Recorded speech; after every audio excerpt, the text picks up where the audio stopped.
Hello, my true crime lovelies. How are you? Am I too close? Let me see. First of all, apologies to everybody who waited last night. I fell asleep. I was putting Sugar Bear to sleep and I fell asleep. He was having a bad day. And had I known you guys, I woke back up at like 1 something and I started to get on and then I was like, don't do it. So I just got up and did whatever video that was that I did this morning. So welcome back. Thank you for being here. How is everybody doing? Let me know where you're coming in from. That's how I know you guys can hear me okay. Yay, everybody made it over. Hello. What do you guys think about Sigfredo? Oh my goodness. Strangeness. Okay. I'm not going to hold us because we already been waiting. So I want to give credit. This is from True Crime Metrix. This is Jeffrey Lacasse's 2015 interview. When he came back with his notes, he had a little more clarity of mind. And this is the one where it feels like they start to believe him. For me, he put it all together. Do you know? Like, he was spot on. His like gut instinct about Charlie and all of that stuff I felt was right on. All right, let's get into it.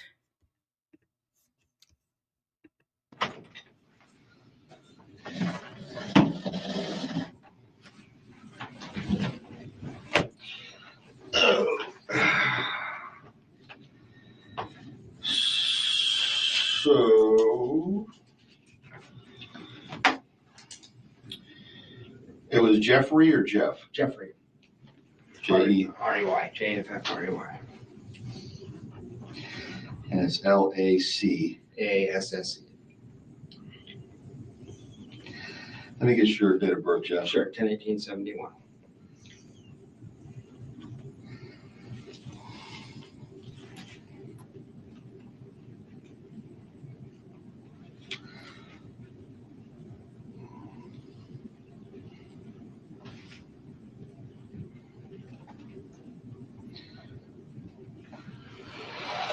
Okay. So what's up? Corey said, and we talked on the phone a little bit that you want to do. And you can start at the very beginning, however you want to do it. I got some notes. Do you mind that? No, absolutely not. I don't want to forget stuff, so I've been writing stuff down last few months. That we might end up. Well, here's the thing, and just to give you the broad overview quickly. I felt like when I first talked to Investigator Hale, I was shattered. I mean, you can imagine you see violent crime all the time. So I think he saw a lot of noise, and a lot of the stuff I told him, but I don't know how it came across. The last couple of meetings we had, he seemed to think I was a disgruntled ex-boyfriend that got my heart broken, and that's why I was upset. And there was some truth to that. I was upset. But over time, got some clarity on some things. So I guess I'll just give you my overall impression. And just want to tell you things I saw with my own two eyes that were very suspicious to me that I didn't feel really heard previously. Or maybe they were heard and not seen as credible. I don't know. But just so you get the context for it, as far as the relationship stuff, that sucked. But, that last 3-4 months, I moved on with my life. Actually, her moving away was the best thing that ever happened to me in terms of my personal life. It was a bad relationship. So this isn't any animosity towards her for being an unfaithful girlfriend. This is more deeply concerning stuff about someone getting killed. So I started dating Wendi in fall of 2013. We had mutual friends, because a lot of our friends are in the Jewish community at the School of Social Work. So we both talked to a lot of the same people, throughout the investigation. Your name came up a couple of times. You talked to who? Who'd you talk to? Well, the Gamoris, the Epsteins, the Cohens. There's just a lot of mutual. My dissertation chair, I got my PhD here and I came back. My dissertation chair, Markel and Adelson would have they go to my mentor's house for Jewish holidays, things like that. So we met as through a mutual friend. It was kind of a natural thing underneath two single people. So that also gives his story more credibility, right? When he says, who did you talk to? And he rattles off all those names because he told them contemporaneously, right? He didn't wait a year and then think of it like while the crazy was happening. He was talking to his contemporaries and his teacher, apparently, about it. He comes across as super credible to me. I think Wendi must have played it up in her interview that he was the jealous ex, because remember that first I think it was Isom, right? That was with Wendi. It just seemed like immediately she was a victim and not seen as a suspect. Like maybe for 2 minutes she was seen as a suspect. But to me, let me know what you guys think. He comes across as incredibly credible. Town, both academics, etc. You and Wendi? Yeah, me and Wendi. And who was the person introduced us, a guy named Stephen Tripodi, who's a professor, but his wife used to hang out with Wendi. We just have a lot of like mutual friends and stuff. So that's how we met. So we dated casually in the fall. She just got divorced, so had I actually. And at the time, I mean, I came in here before, like, I thought Markel was a dick. I mean, that's what I had been taught by Wendi. Over time, I realized I was kind of misled. But in the fall, it was interesting. Let me start. Danny had been describing Wendi as a pathological liar and a mentally ill narcissistic sociopath in a semi-joking manner, but to you? To other people. I just heard that through the grapevine. Because people said, be careful with Wendi. She's a little unbalanced. And I said, well, she seems upset about her divorce, but I don't know if she's unbalanced. I didn't take it seriously at the time. That sounds extreme, right? I thought these two people were having a nasty divorce. He's calling names. I thought it was totally out of line. It's one of the reasons I was upset with him, because you've seen the court documents. I mean, he got sick of her and really went after her legally in a really aggressive way, and not knowing the background, I thought it was inappropriate. I thought it was taking things too far, trying to disbar your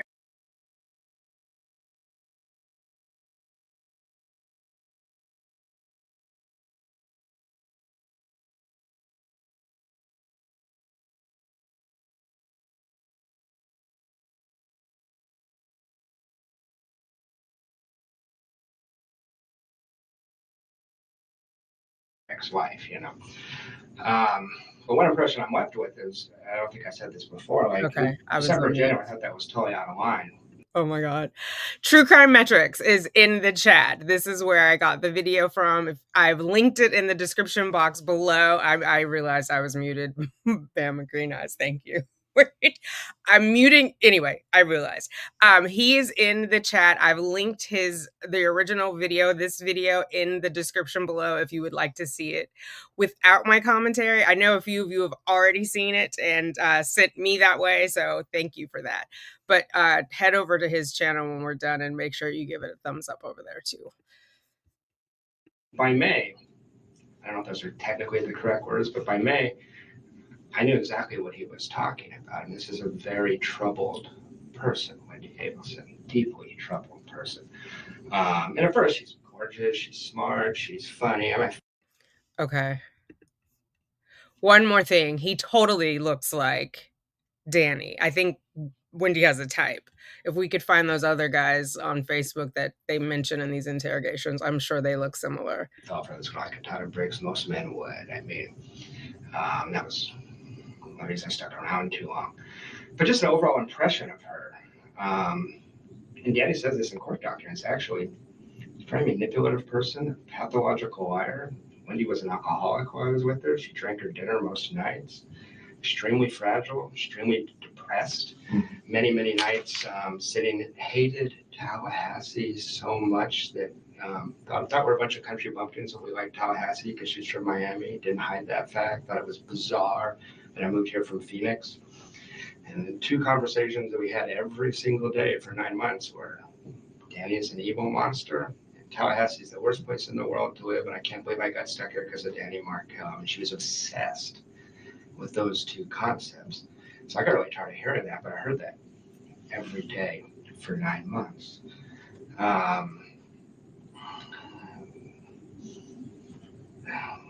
Wendy's very manipulative in that she plays the victim very, very easily. Whenever we got into a confrontation, for me, very sensitive that I work with DV victims, women that have been raped as a social worker, all that kind of stuff. So I'm a sensitive Mr. Rogers kind of guy. So it's a very easy way to manipulate me, or Markel for that matter. But she just wasn't stable even in the fall, and able to cover it up here or there. One of these people, the first 100 hours you spend with her, you think she's amazing. 101 on, you're like, shit, what did I get myself into here? This person's kind of crazy. You talk a little fast for me. I'm sorry. 100 hours. Yeah, first 100 hours you think she's amazing. Then after that, wait a second, there's some tremendous flaws here. So she puts on a very good public face. It's accomplished, beautiful, smart, funny woman. total, I was with her 4 or 5 nights a week for 7 or 8 months total, I would say, more in the spring than the fall. And she was deeply troubled. She was on psychiatric medications, and in March, she decided to come off of those. March of 14. March 14th, spring break, Immokalee, actually, that's when she went off from. And this will make sense to know why this matters. I don't want to give you BS or all the information, but she's already a sensitive person, so much that you couldn't say to her, like, hey, I'd appreciate it if you'd be a little more considerate to me. You're being kind of, she'd break down crying for 2 hours. She would throw a tantrum. I've never seen anything like it. Anybody I've ever dated, I've dated some pretty crazy women. So, but then when she went up to SSRIs, it went from being fragile to being, she had no resilience. She would just melt down in an absolute second. For over what? Anything, any kind of criticism. Oh, if you had given her criticism. Or anybody did anything negative. I've seen her lose her shit over, cake going bad in the oven, and she's devastated for 6 hours. This was I think this is Isom. I think this is Isom again, right? That's talking to her. So I think no insult to the good detective there. This might be a little heady for him for what Jeff is saying. So she stopped taking her antidepressant medication in March, and he's saying she was already sensitive. I think he's being generous. I think it's more like insecurity. If you make a bad cake, you shouldn't break down in tears, right? So I guess that is a part of sensitivity, but it also is just like how she views herself as inadequate, which then she puts on this front. Also, I think it's interesting that he says Wendi is manipulative, but remember when we read Donna's letter, she was like, you don't know how to be manipulative. Maybe not as much as you, Donna, but your girl's got it down pat. In the spring. So this was like the state she was in as we approached the time of the crime. So I'll skip the whole thing where we date the first 6 months. It was, she played hard to get. I chased her. Eventually she agreed to be my girlfriend. We go to spring break. She starts coming off the SSRIs. Things start getting pretty weird in terms of, we had a couple, first time we spent a week together, you know how that is. Of course, you're going to have a minor thing. You're going to find out who this person really is, and she just found it devastating. And a couple of times I called her. She's very narcissistic. And a couple of times, like, I'm here too, just basic stuff like that. But she would just lose her mind over that kind of stuff. So if I just fast forward to spring break on, so I can skip all my bullshit and just tell you what's pertinent to the crime, I think. She starts coming up with SSRIs March 12th or 13th. March 12th? 12th or 13th is when she started. So that was spring break, like almost a year ago. Of 2014. 2014, exactly. Okay. So March 12th and 13th, y'all in Immokalee? Yeah, that week we're in Immokalee. And that's for this retreat for students? Alternative spring break, yes. Sir. And you traveled with you took her with you. She took me with her, actually. Yeah. It was her. It's a law school thing, and I just went along to help her out. Oh, I thought it was because you're in social work. Yeah, but it's actually a law thing. They just wanted to bring a social work prof, and I was one, so we went. So okay, so these students that are going to this alternative spring break are law students. They were. It's med students, yeah. So exactly. But one of the reasons I went with her is she's very childlike, very much like a 13-year-old girl. I don't know if she could have handled it on her own. I had to do an awful lot of things for her. Her parents, if you investigated, you'd probably see them. She needs to be taken care of. She's such a fragile person. When she would travel to Miami, her mom would drive or fly up here and then go down with her every single time. And she didn't travel on her own? No. It's so weird. And at first I thought, what overbearing parents. And then over time, I'm like, oh, I don't want to let her go on spring break by herself either. She's won't be able to handle it. She'll lose her shit. Okay, I'm not taking Wendy's side in anything. But to be fair, she had 2 little ones, which they would have been in rear-facing car seats. That is a tough drive. Like, you guys tell me, isn't it like 6 hours, 7 hours? That's a tough drive. When I went to California with Sugar Bear, I just drove from Sacramento Airport, maybe about 3 miles to my sister's house, and he almost lost his mind. So 6 of one, half a dozen of the other. I just don't know why Donna couldn't have come. Donna, if she wanted them at her house, then she was going to have to go get them.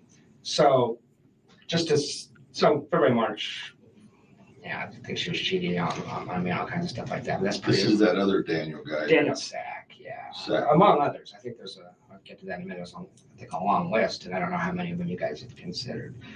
But as far as seeing stuff pertinent to the crime, I met her brother Charlie when I was down there in Miami for Immokalee. You may recall that I said I found him to be a very strange person, very aggressive, verbally. He takes sex tourism trips to South America to have sex with underage prostitutes. Wait a minute, back up a second. Yeah, he takes sex tourism trips to South America to have sex with underage prostitutes. Sex tourism. Yeah, Okay. yeah, South America. Just. I'm kind of a sheltered guy. Well, I was. Me too, detective. And for the record, that's called trafficking. No underage child can consent to being paid for sex. But good Lord. Charlie. I was shocked not only that he would tell people he did that, but that he would tell his younger sister. That was strange to me. Very odd. And there's this odd dynamic between them. The whole family is real weird. Most people that spend time with them say this is, social workers, I consider incest in this family. It's with violence in this family. Something's up with this family. But I mentioned to you that he talked in the hot tub about punishing a girl by anally violating her in front of Wendi and I, like bragging about the fact that he'd hurt this girl because she had got him in an uncomfortable situation. So he came off like an offender to me. He came off like a, kind of sociopathic, like this is strange. He just met me. He's telling me this. It was really, really weird. Okay, you Yeah, go ahead. I know. I'm just trying to rein you in a little bit so I can make sure I get it right. Yeah, I do recall something about a hot tub. Yeah. But I think it may have been something I read from Corey Hale's report. It might have been. Yeah, I talked to him. But are you saying you're in the hot tub after the Immokalee exactly. Retreat? Exactly. We went from Immokalee to Miami and hung out with their brother. Okay. The first time. So you're in Miami at his place, I guess? Exactly. It's very wealthy. It's got a really nice house in Miami Beach area. Miami Beach. Yeah. Okay, so you're there and you're in the hot tub. Yeah. She's in the hot tub. Yeah. And the brother Charlie's in the hot tub. Yeah. Okay. Charlie's talking about punishing girls through anally violating them in front of his sister. It's just. Is it braggadocious? Yeah. Like she got him punched out at a wedding. He had a Korean girlfriend and brought him as the only white guy to 400 Korean people and just him. Some of the men took offense and he got punched out. Charlie did. Yeah. So the way he handled that was to anally violate her and then brag about it the next day. I mean, it was really, really weird. That had happened the day before y'all got in the hot tub? No, I misspoke there. It was pretty recent. It wasn't that day, but It was last month, the last couple of weeks, something like that. So he goes to a Korean wedding as the only Anglo. Yeah, exactly. And some men took offense because he was a date for one of the Korean girls that was at the wedding. Exactly. And he got punched. And he probably opened his mouth or something. So he says he got sucker punched, but I don't know. Okay, so he gets, and so his way of getting retribution is the girl that brought him to the wedding is to rape her? Well, it did not rape. It wasn't rape. It was consensual sex. But he was bragging about the fact that he made it hurt a lot and that kind of stuff. Oh, okay. And that was just. And that was anal penetration. Yeah. He's bragging about. And it's 20 minutes after I met him. I got you. So I'm just like, this is not normal. Not only is that not normal, but you figure his sister is there and she works with women who have been trafficked, right? So he's talking about that. Listen, I don't want to, wish any harm on anyone, any sexual abuse. But if perchance Charlie is having consensual sex in South Dakota and someone gets a little rough with the consensual sex, I won't be mad. That's all I'm saying. Well, this is strange. Guys will talk to their guy friends. Although I've never said anything like that. I would never want to. I'm going to speed this up. So it's, so it just struck me as very, very odd. So fast forward to April, she's coming out with SSRIs. Her behavior is coming out the antidepressants. Okay. So I study that. That's my area. I study psychiatric medications. Right. So I just got to be able to explain it. If this ever goes anywhere else, I got to be explained so I understand it and so that the layperson can understand. If it becomes too fast, let me know. Lacasse talks really fast and Isom talks nice and slow. So I'm trying to find a good blend. So she's coming off psych meds, but she's doing that against my advice. Not with the help of a clinician. You're supposed to go to a doctor, have him help you get off. She did not do that. And she's dropping her dosage very, very rapidly, which is usually recommended to take some time and go slow. She's on a very high dose of Lexapro, like double the normal dose. And so in this time period, one of the reasons I stuck around, even though it was so crazy, was I thought it might be a passing thing because I thought she was having withdrawal effects. Some of the physical ones like dizziness and stuff like that. But sometimes people's behavior gets really weird in that, so you give them a break while they're coming off. So I was giving her a break. What is the Lexapro for? It's for depression. She was diagnosed as depressed. And her dad, the dentist, was writing her scripts to what she shouldn't be doing to help her come down the dosage because you want to switch to the liquid so you can slowly go down. But she ignored all my advice. I was constantly, you may have seen this in the emails if you looked at it, I was constantly cautioning her, texting her saying, you need to go slow, slow, slow. I made her get a therapist. I said, I'm not going to even talk to you about this unless you at least have somebody you're talking to that can monitor your mental health because I saw she was just spinning out of control. And she wasn't that controlled to begin with, but it was getting worse. Her drinking was really increasing in April. And she had times where she's just losing her mind. I mean, with the kids in the house, drinking a bottle and a half of wine by herself, falling down in the bathroom, bruises. I flew to a trip to Chicago when I came back. I had to go right from the airport to the house because she was just doing so poorly. So she was just not well. Fast forward to May, we have that incident in the coffee shop that we discussed that Officer Hale and you were, I assume that's one of the reasons you guys were interested in talking to me in the first place. But just to remind you, I just walked into All Saints Coffee and there's my girlfriend with another guy. There's no stalking, and she knew that. But there's been no complaint of stalking against you. There has been informally. She tells people this. Yeah, but I'm saying there's no formally. You shouldn't have been contacted from anybody from this department Never, for a never. complaint. No, never. I'm not worried about that. I didn't bring an attorney because I didn't do anything. I'm not worried about it. But that was a big deal in our relationship. And right, because you see her there and she's with this guy, and you don't know who the guy is. Maybe I got that wrong. You knew that she was seeing a guy? That's one of the things that concerned me is that she would bring him up from time to time. And there was other signs. I mean, there was, I think, 5 to 10 other men. And I was in denial about it in this time period. That's not a crime, obviously. But she's very impulsive, very erratic, doesn't think things through. She will do them and then worry about the consequences later. She was remarkably sloppy about cheating on me in terms of, that's what was interesting. Up until about early June, she was covering her tracks pretty well, actually. I'd heard of Daniel Sack. I knew he was an ex-boyfriend. But after that fight, we had not a huge fight, we had a mild fight about that. And things started to get really, really strange. And this is what I think I had a hard time getting across to Investigator Hale. So we had that fight. She goes to Portland for a weekend. She comes back. It's now June. In June, I was walking around saying to all my friends, I don't know what is going on. Something is going on. We had a very frank talk about that and decided to stay together. She said, it's one guy. He's gone. He literally lived out of the area, as you probably know. Sack, yeah. So I said, okay. One thing about Wendi is this is where I worry about the crime. She's very easily influenced. She doesn't have much of a sense of self. When she's with Danny, she kind of became Danny's. So Hedgehog, yes, I agree. If he hadn't had evidence that exculpatory evidence immediately, I think they would have spent more time searching, looking him up, and that would have diverted energy away from the actual suspect. I know it still took 2 years to arrest someone, but I'm glad that he didn't get caught up in it. He seems like a nice guy, and it seems like Wendi used him, right? He's drinking all the time. Not he, sorry. She's drinking all the time, and he's watching the boys. And so it was like a convenience for her, and she knew he wanted a family. What he's about to say, I don't know if I 100% agree with, though, because I still am questioning if it was Donna who was the mastermind or Wendi who was the mastermind. I feel like Donna was the project manager, right? But Wendy's the one who wound her up, and then Donna was off to the races. An extension of Danny, attached herself to him. She did attach herself to the Sack. He was into polyamory and having multiple partners. He's bisexual. I mean, so she started doing all this crazy stuff. Sack was encouraging her. But when she said to have sex with lots of people, not just him, I worry about her. So I'm just seeing her, and doesn't want to be controlled, but she does want to be controlled. I mean, she can do a lot of sex stuff and things where she wants to be told what to do. And one of the things I worry about is that somebody came up with this idea and she went along with it because she doesn't know how to say no. She hates confrontation, things like that. So in June, I was walking around saying to my friends, I don't know what's going on. It's just uncanny to think back on it now. So I don't know what's going on, but something's gonna happen. Like, it feels like there's drum beats. It feels like we're moving towards something. It's really, really strange. I don't know what's going on. And one of the strange things that happened was that we had a trip to California scheduled to see my parents the week that Danny was killed. And in early June, she rescheduled that trip. And I said, what's the problem with the trip? She says, well, I'm worried we'll get stuck in the airport and we won't be back on Friday. I have to pick up the kids from school.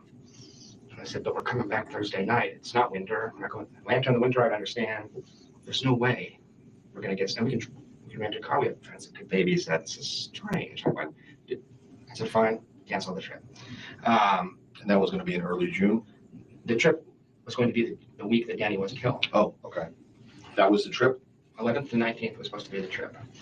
So we had a trip planned, and she was real strange about the fact that we had to reschedule this trip. It just didn't make sense. And I even said, if you just don't want to go because you don't feel comfortable right now, just tell me. That's cool. She goes, no, I have to pick up the kids from school that day. I just have to. I don't want to do anything to stop that. And she said, I'll miss the kids at that point. I said, okay. A couple of days later, I say, well, she said, but I want to spend that time with you. I was leaving for Tennessee on Friday. She said, I want to spend that Monday through Thursday with you. I said, great. What, you want to go to St. Augustine? She loves the beach. She hates Tallahassee. This, again, is just very strange and suspicious to me. Wendi Adelson tells me, what I want to do is a staycation. I want to stay home in Tallahassee. I said, you want to stay in Tallahassee the hottest week of the year? She goes, yeah, we'll go to Tom Brown Park. We'll do this. I said, you hate it here. I'm afraid to take you away. Why wouldn't you? It's just really strange at the time. I remember saying to my friends, like, Wendi wants, people laugh. I said, Wendi says she wants to stay in Tallahassee. Like, she leaves town. Sure, every chance she gets, she leaves town. Why would she want to stay? I said, I don't know. I have no idea. I finally managed to convince her to do a trip to St. Augustine, but we had to schedule it so that we were back basically by the time of the shooting. So that was just strange. It was peculiar at the time. When we scheduled that trip to St. Augustine, I'm sitting her, she has her calendar open. You had to schedule everything with her. That's just how she was. There was just, at the time, I can remember sitting in her office trying to schedule this, and there's this weirdness about that weekend. She was scheduling other things, no problem. But that weekend, she just was intent on it. That day meant something to me before Danny was shot. Like, there's something weird about that week. I don't know what it is. There's something weird about that week. If we keep going through June, other things I noticed in June that were really crazy. I think his intuition is super strong, whether it was she was acting a little different or something was going awry or she was more agreeable, whatever it was, and he honed in on it. He remembers that feeling. He trusted his gut. Uh-oh. Let me back up a second so I get this right. Yeah. July 11th through 19th, you're supposed to go to California. Yeah. Leave on the 11th, come back on the 19th. I can look it up for you. It might be 12th to 19th, but it was the week that Danny was shot. Yes. Okay. Yeah. So when is she saying, I can't do it? What date? What date are we talking about when she's telling you I can't do it? Early June. I can pull up exactly. Early June. Early June. Yeah. So you're supposed to go to California with her, just you two. Yeah. Plane tickets purchased. And she sat me down. I think it was June 5th or 7th. I will find out for you if you would like. Yeah. And she just said, I can't do that. And it just didn't make sense. It just didn't make any sense. So she'd already said that date was that window of. She said, this is the 1 week I have to go see your parents. And I said, through the night. But that was in May we booked them. Then we have the fight. I find out about Daniel's sack. And afterwards she says, I feel comfortable with that. She just had an appointment with her therapist, and she said, my main concern is I want to be able to see the kids on that day, the day that Danny was shot. We have people volunteering to babysit if they needed to, if we were delayed. We weren't going to be delayed. And she insisted it was not because she didn't want to go with me. She wanted to spend that week with me. She just wanted to spend that week with me in Tallahassee. She did not want to leave Tallahassee that week. Okay. I mean, there's 3 different times. There's that time, then there's the staycation thing where I'm like, what are you talking about? That's bizarre. And then there was which we scheduled the trip to St. Augustine. And fast forward a little bit, and we had the trip to St. Augustine planned until July 15th or 16th, and she canceled that the last second.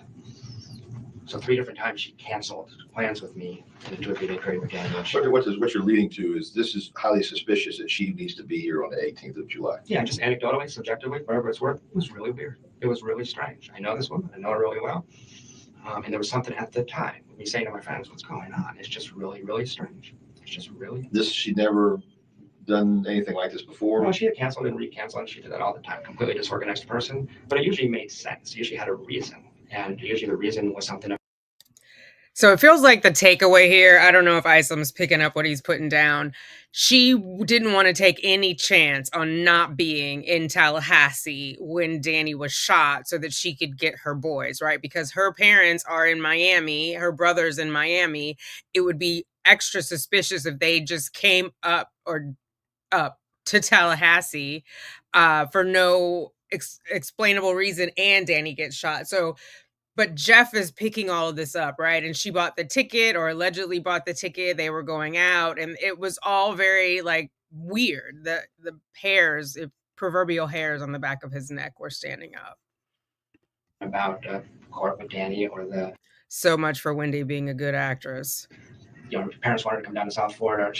Every other time but this, I understood. This time I was completely puzzled. Did it make sense? And it was very, very strange. Okay, so she cancels this trip to California. Did you go anywhere? No, of course you didn't. Okay. Wish I had. Yeah. And so what happens to these plane tickets? Her ticket, I have no idea. So she bought her own? Yeah, we bought separate plane tickets. As a matter of fact, I don't know that she did buy a plane ticket. Oh. But she told me she did. Same airline? Same flight? I can find out if I can send you my reservation. Because we had a discussion about getting our seats moved together. So I think she probably bought a ticket, actually. But I never saw the ticket. It wasn't discussed any further? I can't recall. Okay, so that's the first thing. In early June, she says, Jeff, I got to be back on that Friday the 18th. Exactly. To pick up the kids. I guess that's going to be the first of her week with the kids, maybe? Yeah, she gets the kids back after having, because they went to 7-day schedule in the summer. Right. And she's going, I miss the kids. I said, we'll be back. It's not, so you don't want to go, just tell me I want to go. No, I want to go. I just got to be back for the kids. It was a special. Okay, why not adjust the flight or just the. Well, she had the kids the previous week. This was her one free week. She's also booked all summer. Well, the 18th is a Friday. Yeah, it is. Okay, so, going backwards, the 11th should have been a Thursday, I'm thinking. I can look it up, but it just wasn't. She was booked week by week throughout the summer. She doesn't even have any school stuff, right? I mean, I don't know if you're off during that No, time. I'm completely off.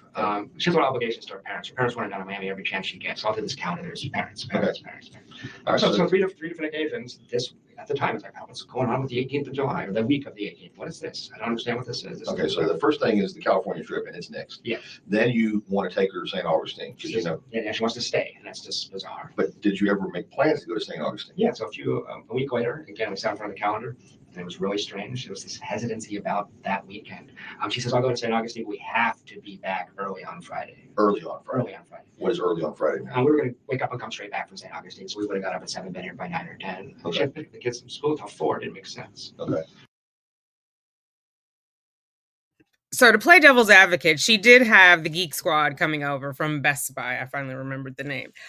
So she could, if she's pushed on this, say that it was because of the Geek Squad, but it's suspicious that she didn't say that to Jeff, because what would he have said? Can you reschedule that? Right? Like a normal person. So she doesn't like confrontation. So she's, she's uneasy. She's dancing around the facts, trying to give him just enough without incriminating herself. We know she lacks impulse control, so she eventually says some things, but that's what I'm guessing. If he had pressed her, she would have said. So I said fine. My thing was I was going to drop her off and then drive up to Atlanta. I was going to drop her off and go. So that was just strange. It just stuck in my head. Like, what? Because your trip to your friend up in Tennessee, what was the date you were supposed to go? I was supposed to leave at about 10 or 11 a.m. on Friday the 18th. Okay. Because I was supposed to the original trip was to go straight to Atlanta, stay the night in Atlanta, then go to Tennessee the next day. So I was supposed to leave here at 10 or 11 and get there at 4 or 5. On Friday afternoon. Friday afternoon. Yeah, Okay. That changed. But that was the original. No, because you left on Thursday. Yeah, I did. All right, well, let's jump to that so I can fill in this blank. Yeah. Why did you leave on Thursday? We'd had a huge fight in late June. I discovered some other cheating. I was very upset with her. And she had sent me, had sort of broken up, basically. But she put me on a 7-day hold. Oh, yeah. Okay, I remember that. She sent you an email or something? Exactly. So the night before, I was so upset. I was just like, fuck this, I'm going. I said, get out of town. I was upset. But that's something my friends have said to me that I've never said this, but my friends have said, Jeff, because sometimes it's hard for me to see this clearly. They can see it more clearly. Jeff, you do realize that if you left Friday at 11 a.m. for Atlanta, what this would have looked like, you would have been in custody. You're right. Oh. Now, I'm not saying that, but some of my friends, it was like a clumsy attempt to take attention off her, put it on me. I'm not saying that's true. It sounds a little far-flung to me. It sounds a little clumsy to me. But she knew exactly when I was going to leave. I'm a late riser, and she didn't know I changed my plans, obviously. So I'm glad I changed my plans. I wouldn't blame you guys for being a little more suspicious if you didn't. I mean, if I leave at 11, I don't get a flat tire. You just see me driving north 10 minutes after Danny's show. So that looks suspicious to a lot of people. I know it makes it sound like a criminal mastermind. It may sound crazy to you, but that's what my friend said. So can I go back to the stuff in June? Absolutely, I'm sorry. No, any questions you want to ask? I know I talk fast and I. Just a little faster than I'm used to. My dad's from Boston, so I'm an adopted Southerner, but I haven't slowed down yet. So, in June, these are just my impressions. But there was 5 or 6 times in June I'm playing with the kids. We had a good family life, terrible romantic relationship because she was cheating me all the time. But I'm home with the kids with her, nice family life. You had her house out on Every time, yeah. Cameron. Exactly, off Aqua Ridgewood Lane, yeah, nice house. So 4 or 5 times in late June. I'm playing with the kids, reading them stories. I was very close to Ben in particular. I spent a lot of time with those children. And I look out of the corner of my eye, and Wendi would be in the kitchen crying for no reason whatsoever. And at the time, what it looked like to me is she's like taking it all in, and she looked like she was grieving something. And I would say, "What's wrong?" And she'd say, "Nothing's wrong." Or I'd make up some bullshit story. She lied so much, it was hard to know.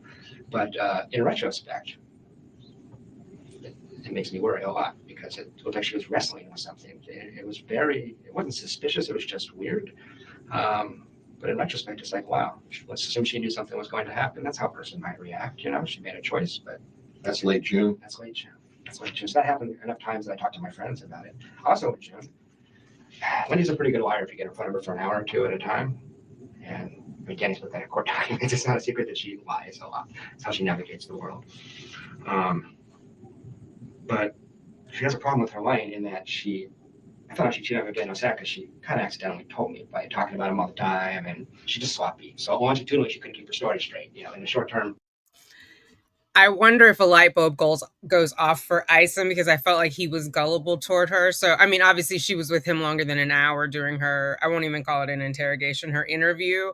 But it's hard for her to keep the lies straight. As we've seen the different times that she's testimony, she can't even keep it straight if she turned on Trescott or not, if she made a U-turn, if she saw a cop car. Jane, I think the boys would have been better off with their dad alive, supervised visits with Donna and Wendi, whoever, wherever, I don't care. I think they've been cheated out of a wonderful dad. And I hope whatever it is that happened to Rob, where he didn't become so cluster B-ish, I hope that's what happens for the Markel boys. I really do. 4 hours, 8 hours at a time. Okay. Over a month. Saying, what about that thing? The stories start, but she talks constantly. She's very extroverted, very narcissistic, very focused on herself, very self-involved. Well, what she was talking about in June, relocation to Miami, how terrible it was to be stuck in Tallahassee, crying like, I got stuck here, I didn't choose this, I can't stand it. And she talked about the fact that the only way she could ever relocate is if something happened to Danny. Now, did she actually say that? Yeah, she did. Yeah. This is the first time you've mentioned that. I don't think so. I think I did mention that to Investigator Hale. Okay. Well, no, it wasn't. I had 3 interviews with Investigator Hale, and okay. The next 2 was me trying to tell him things like this. I don't think he was hearing me. Okay. So, no, she didn't say I killed Danny. She didn't say that word for word. But it was, because I was saying, hey, we're about to get serious here. Are you going to be here? Because she hated it so much. I need to know what's going to happen. And she's like, well, the only way let me give you the context. The only way I believe is if something happened to Danny. But if that did happen, that would be a tough decision. I would probably need to go back to Miami to be with my parents. So that scenario came from her. That was a response to a question from me. So, I mean, I guess I need to be fair about that one. Sure. But it was, it's true, right? I mean, it was, I asked if Danny might move with her. She said she would not be willing to do that. But she was talking about that. She would not be willing to do that? No, she did. Well, Danny had job offers from all over the country constantly, and she didn't want to live in Houston or St. Louis or things like that. I mean, she was miserable here. She was here just because she came with Danny. She didn't like her job. She didn't like the area. She didn't like split custody. I don't know that people knew how upset she was. I mentioned to you before you came into the room when I said this, but this is the time period. I don't know the exact day. I'm so distracted by relationship stuff, I can't quite remember. But she told me that Charlie had looked into having Danny killed in the summer of 2013. She meant it dead serious. I wish to God I'd follow up on that at the time, trying to figure out us. And I thought, well, I'm always crazy. I can imagine that, but certainly he's not crazy enough to do that. So I didn't worry about it. That's your interpretation. Something. No, let's back up. Yeah, go ahead. Let's get into the context of your conversation with her where that comes up about Charlie. Please. So she just, she's talking about Danny. She's completely. Where are we at? We're at her house in the living room in late June. Late June of 2013. Yeah, 2014. Yeah, I'm sorry, 2014. Yeah, late June. And you know what this might have even been? This is sometime between June 20th and the Monday before Danny was shot. Okay. And I want to say it was right before, but I don't trust my memory on that, the date. And she's talking about Danny because that's all she ever talked about. Danny wasn't a human being. He was Satan. Who remembers the date in June that Sigfredo and Luis Rivera went down? Because their first attempt was in June. I believe that's when they shot the gas tank, right? What was that? Was it after June 20th or before? Because I feel like there was something about it being a Father's Day gift, and I feel like that'd be mid-June. So maybe this was after the failed attempt. He was what? He was Satan. Satan, Yeah. okay. And what was so strange about this was that in January, February, March, they had a lot of court stuff. And I could see why she'd be so pissed off at Danny. Danny had calmed down. He liked his new girlfriend. The judge had read him the riot act in court when they went to court that one time and told the other attorney, you need to calm your client down and stop having your client write his own legal briefs and stick reading this crap. Danny was going to get his butt handed to him by the court. And Wendi was going to have to concede a couple things, but she was going to win, everybody thought. And he had calmed down. He really had. So I was trying to say, we can talk about Danny a little less. Danny's chill. Danny's happy with Amy. This is good. This is good for us, I'm starting to see Danny a little more realistically at that point. So she's in the middle of these conversations, she's just ranting and raving about Danny. Very angry with Danny. She's very sensitive, and worst thing you could do for Wendi is point out that she's not perfect. And that's what Danny represented to her is consider her a liar, things like that. And she just comes out of the blue and I said, well, just wish something. I can't remember exactly what I said, but I was like, this isn't going to ever be fixed in the way you want it. This is you're linked to this man for your life. There's no fix for this, but you have to fix what you think and feel. And she said, well, Charlie did look into having him killed last summer. He said it would cost about $15,000. $15,000? Yes, sir. That's right. It seems cheap to me, but you would know better than I. And it's, I want to make sure So remember this, because if you were in the video just before this, the informant was saying that there was another attempt. They made Donna paid them $50,000 because in another interview, Jeff will say it was either 15 or 50,000. Donna paid two people, not Katie and company, the summer before in 2013 to off Danny, and they ran off with the $50,000. What are you going to do? Call the police and say that you paid somebody for a hit and they reneged on it and didn't give you your money back? I understand this completely. Please. So June, what was the date? Between June 20th and March 14th, let's say. I think it's probably I think it's closer to July, between June 20th and July 14th. I think it's closer to July 14th. Okay. She says, Charlie did actually look into having him killed last summer. And he was told it would cost $15,000. And what if Charlie's... This is just paraphrased, but I want to make sure I understand. Yeah. Charlie did look into having Danny killed last summer.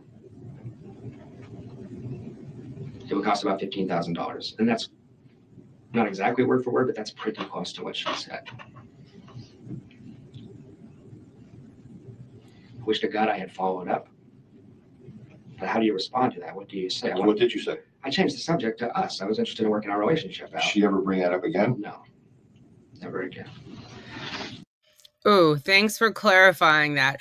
I just remember it was part of Luis's proffer. Like that was one of the things they used to verify that he was telling the truth, right? They went and found that rental dealer and they verified that there was a plug in that gas line. Thanks for clarifying that it was the second trip that happened.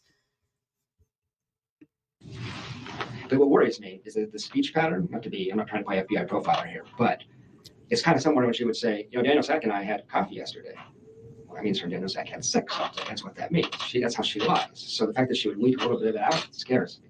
Which is kind of like I told you half a truth instead of half a lie. That's how she lies. That's exactly. I'm sure you got that on your mind. So it doesn't have the impulse control just to say nothing in high stress situations, but it gives you this half-ass version. Yeah.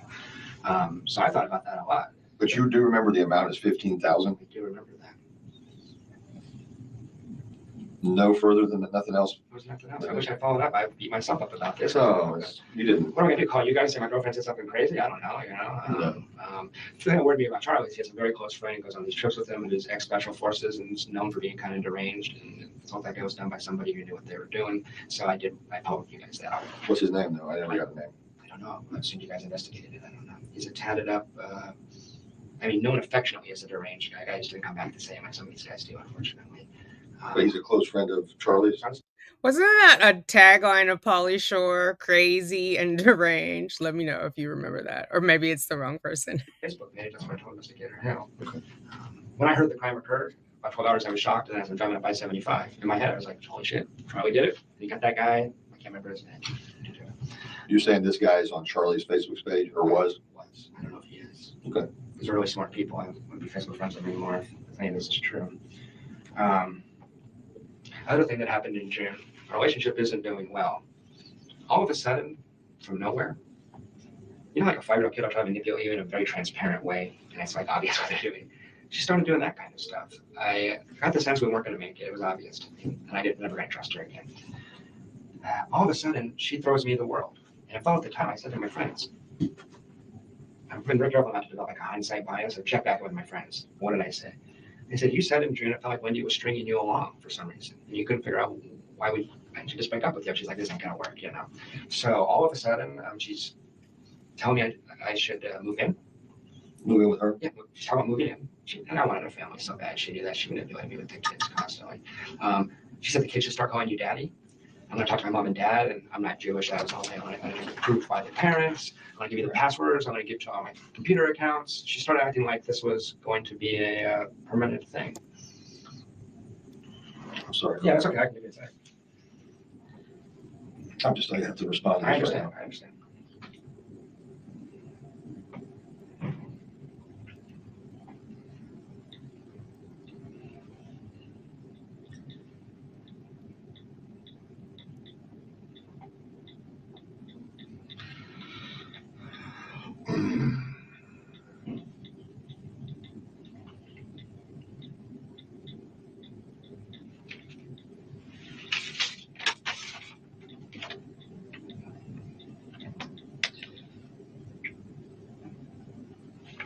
I'm going to skip past this after he looks at the camera because he will do this every time.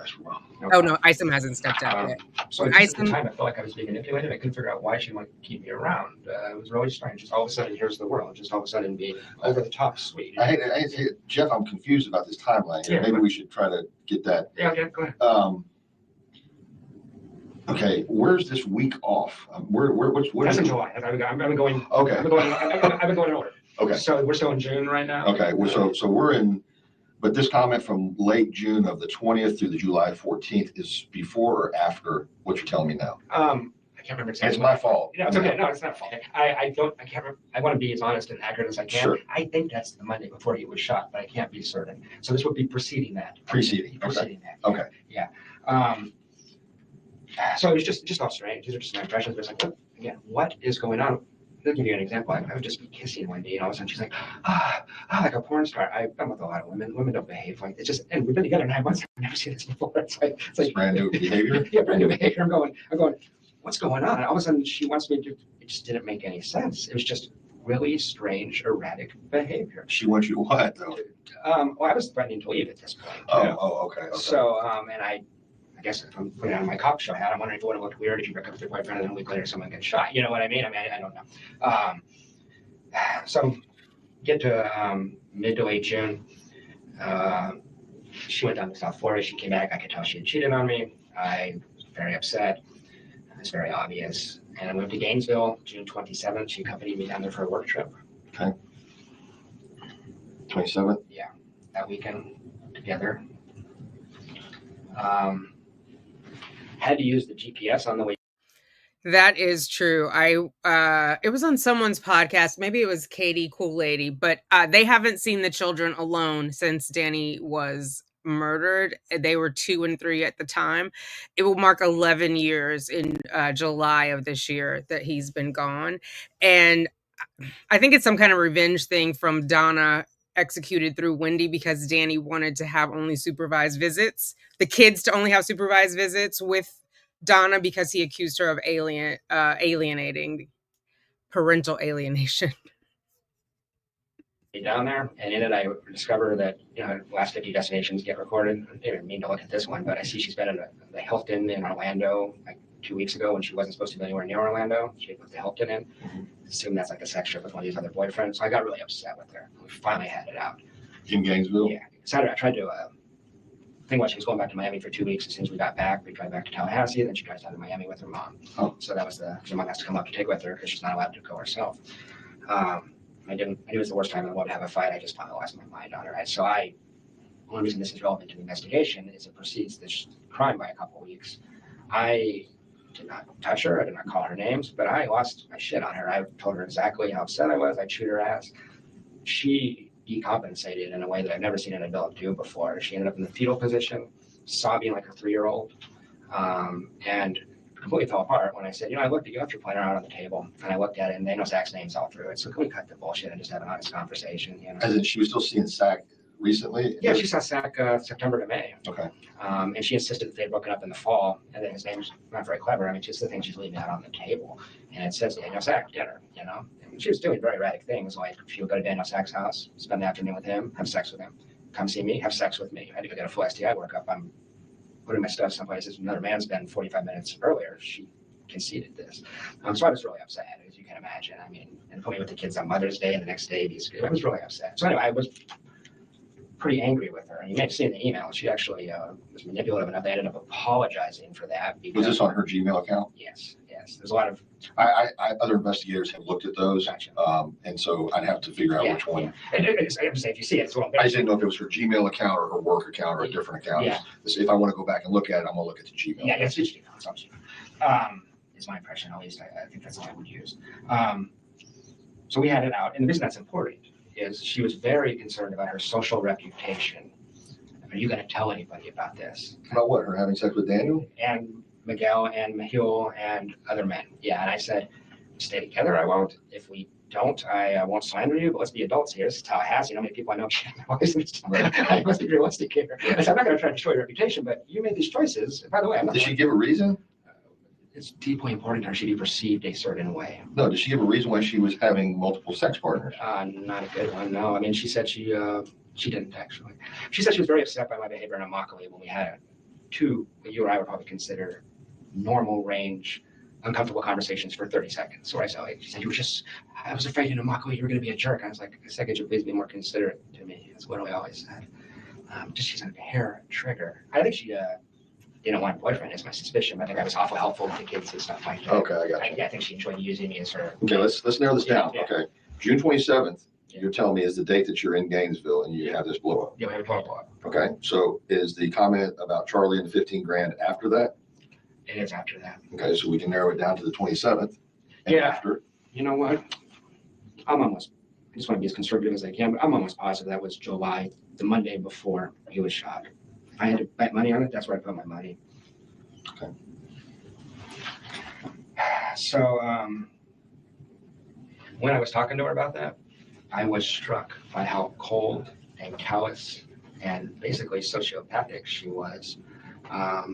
Here I am, I was crying. I was very upset. And I said, you're not a sociopath. You must feel bad about this on a certain level. And she goes, I don't know if I'm a sociopath. I don't feel bad about any of this. And she was laughing and describing some of the experiences she had with other men. Actually, she was making it clear they're very enjoyable and stuff like that. I've never seen that. I've seen that from men. I've never seen that from a woman before. It was. What kind of? I said there was this one night where you said you were at a book club. I know you weren't at a book club. She's like, I was pretty drunk that night. I had a really good time that night. She rubbing this in your face, you think, or is it? She was, but I mean, it's just strange because I'm not the one that did it. I was completely faithful to this woman, and I was very dedicated. Well, you could ask anybody. But had there ever been a confusion about, okay, Jeff? I'll just be simple, elementary terms. Jeff loves Wendi. Wendi loves everybody. You see what I'm getting at? No, that's what you understood her that she was supposed to be strictly with you. Yeah, just from March on. Before that, I knew I knew what she was doing before that. March on, I've been to 50 dinner parties where I'm introduced as her boyfriend. She took me out in public constantly. The Daniel Sack thing, they went to the movies and stuff, but in general. To be fair, Jeff probably benefited from the freakiness of Wendi, right? If she's out experimenting, dating a bisexual guy, probably also having sex with women, I'm mad at her. And so I think, yeah, he probably benefited. And he also, not to over generalize, he seems like a very attentive lover, if you know what I mean. He's in touch with his feelings. He's concerned about the other person. That's just the vibe I get. So I'm going to say the sex was probably wicked good between the two of them, and that, pheromones kept him coming back. And then she had the kids and he felt needed. I'm just saying. Let me know if you have a different 2 cents about that. Mother at his house.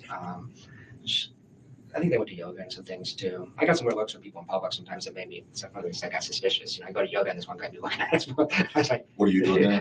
like, I just got the impression, like, was she here with somebody else? You know, that kind of thing. But no, I think that was probably maybe what she wanted. I don't know how relevant it is. I guess what's relevant is that I'm over the butthurt being thing. This stuff happens. But publicly, I was her boyfriend. I was. That's one of the things that I don't know if it was an investigative technique or not reading the file, but Mr. Hill kept calling Daniel Sack her boyfriend. And that got me pretty fired up. And that's one of the reasons I might not have made a lot of sense, because that was really, it provoked me. I don't know if that's an accident or purpose, but it was one of these things where, like, he didn't seem to know that I was her boyfriend, and he thought Daniel Sack was. It was Hale did. Yeah. Okay. Yeah. Well, I'm going to be quite honest. My understanding was Sack was before you and her hooked up. Yeah, just went back to him after spring. I thought he went west or north or He's in something. Massachusetts, and he left in late May. So there's 2 months there. Oh, I thought he'd been gone way before that. No. He was May of 2014? May 20th, 2014, 21. I think he says they were together for 9 months, but he may be referring to like when they were officially a couple, because there seems like a lot of times where he was one of many she was dating. So I think he might be counting like the monogamous part of their relationship. But earlier he said 9 months. Do you know that for a fact? Yeah. I got something that sounds conflicting to it. May 20th of 2014? May 20th. But had there ever been a confusion about, okay, Jeff, I'll just be in simple, elementary terms. Jeff loves Wendi. Wendi loves everybody. You see what I'm getting at? No, that's what you understood her that she was supposed to be strictly with you? Yeah, just from March on. Before that, I knew I knew what she was doing before that. March on, I've been to 50 dinner parties where I'm introduced as her boyfriend. She took me out in public constantly. The Daniel Sack thing, they went to the movies and stuff, but in general, they're at his house. I think they went to yoga and some things too. I got some weird looks from people in public sometimes that made me, some other things that got suspicious. I go to yoga and this one guy be looking at us. I was like, what are you doing there? Like, I just got the impression, like, was she here with somebody else? That kind of thing. But no, I think that was probably maybe what she wanted. I don't know how relevant it is. I guess what's relevant is that I'm over the butthurt being thing. This stuff happens. But publicly, I was her boyfriend. I was. That's one of the things that I don't know if it was an investigative technique or not reading the file, but Mr. Hill kept calling Daniel Sack her boyfriend. And that got me pretty fired up. And that's one of the reasons I might not have made a lot of sense, because that was really, it provoked me. I don't know if that's an accident or purpose, but it was one of these things where, like, he didn't seem to know that I was her boyfriend, and he thought Daniel Sack was. It was Hale did. Yeah. Okay. Yeah. Well, I'm going to be quite honest. My understanding was Sack was before you and her hooked up. Yeah, just went back to him after spring. I thought he went west or north or He's something. in Massachusetts, and he left in late May. So there's 2 months there. Oh, I thought he'd been gone way before that. No. He was May of 2014? May 20th, 2014, 20 left. Do you know that for a fact? Yeah.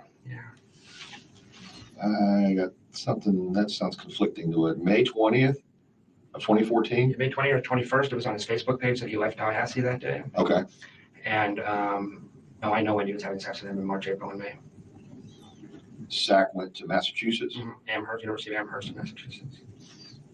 And the coffee shop thing was May 20th, around that same time. I'd have to look up the exact date, but it was that same Just week. prior to? Well, I walked in on him having a goodbye coffee together. Oh, goodbye coffee. He was leaving town the next day. And that's one of the things I was saying when I was talking to Investigator Hale is if men obsessed with Wendi are suspects, you can't trust her to tell you the truth about that. I mean, this is a woman who was separated from Danny, had that boyfriend Miguel, and in a deposition lied and said, I'm not seeing it.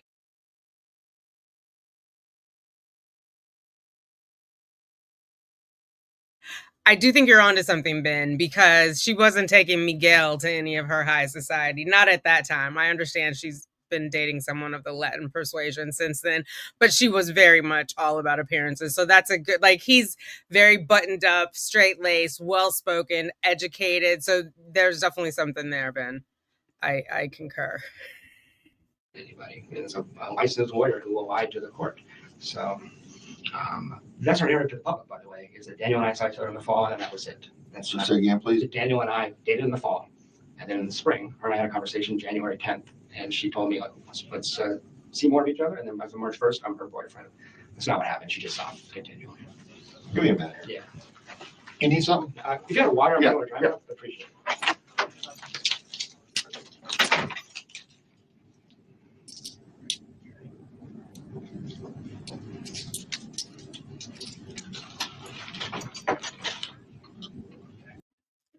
All right, while Isom is out, let's take a comfort break. I'm going to turn the heater down because now I'm on fire.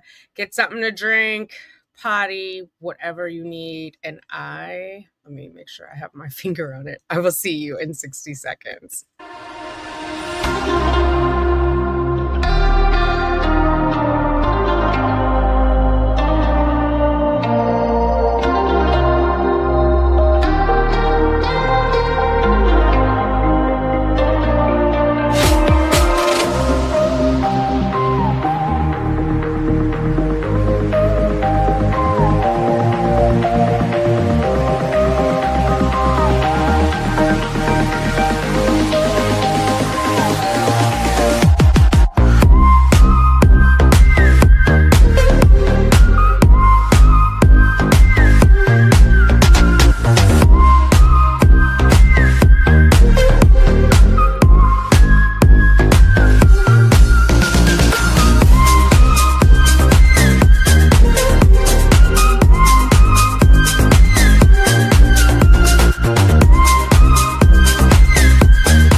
Hi, I know how to stream. I know how to get off mute.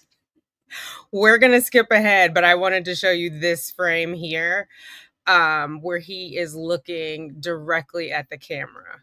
He does that multiple times, which I think is like a level of self-awareness that you rarely see. Most of the times when people are in a room like that with the camera, they'll look and look away like they're ashamed. He's like, look, I'm looking at you like you're looking at me. What about it?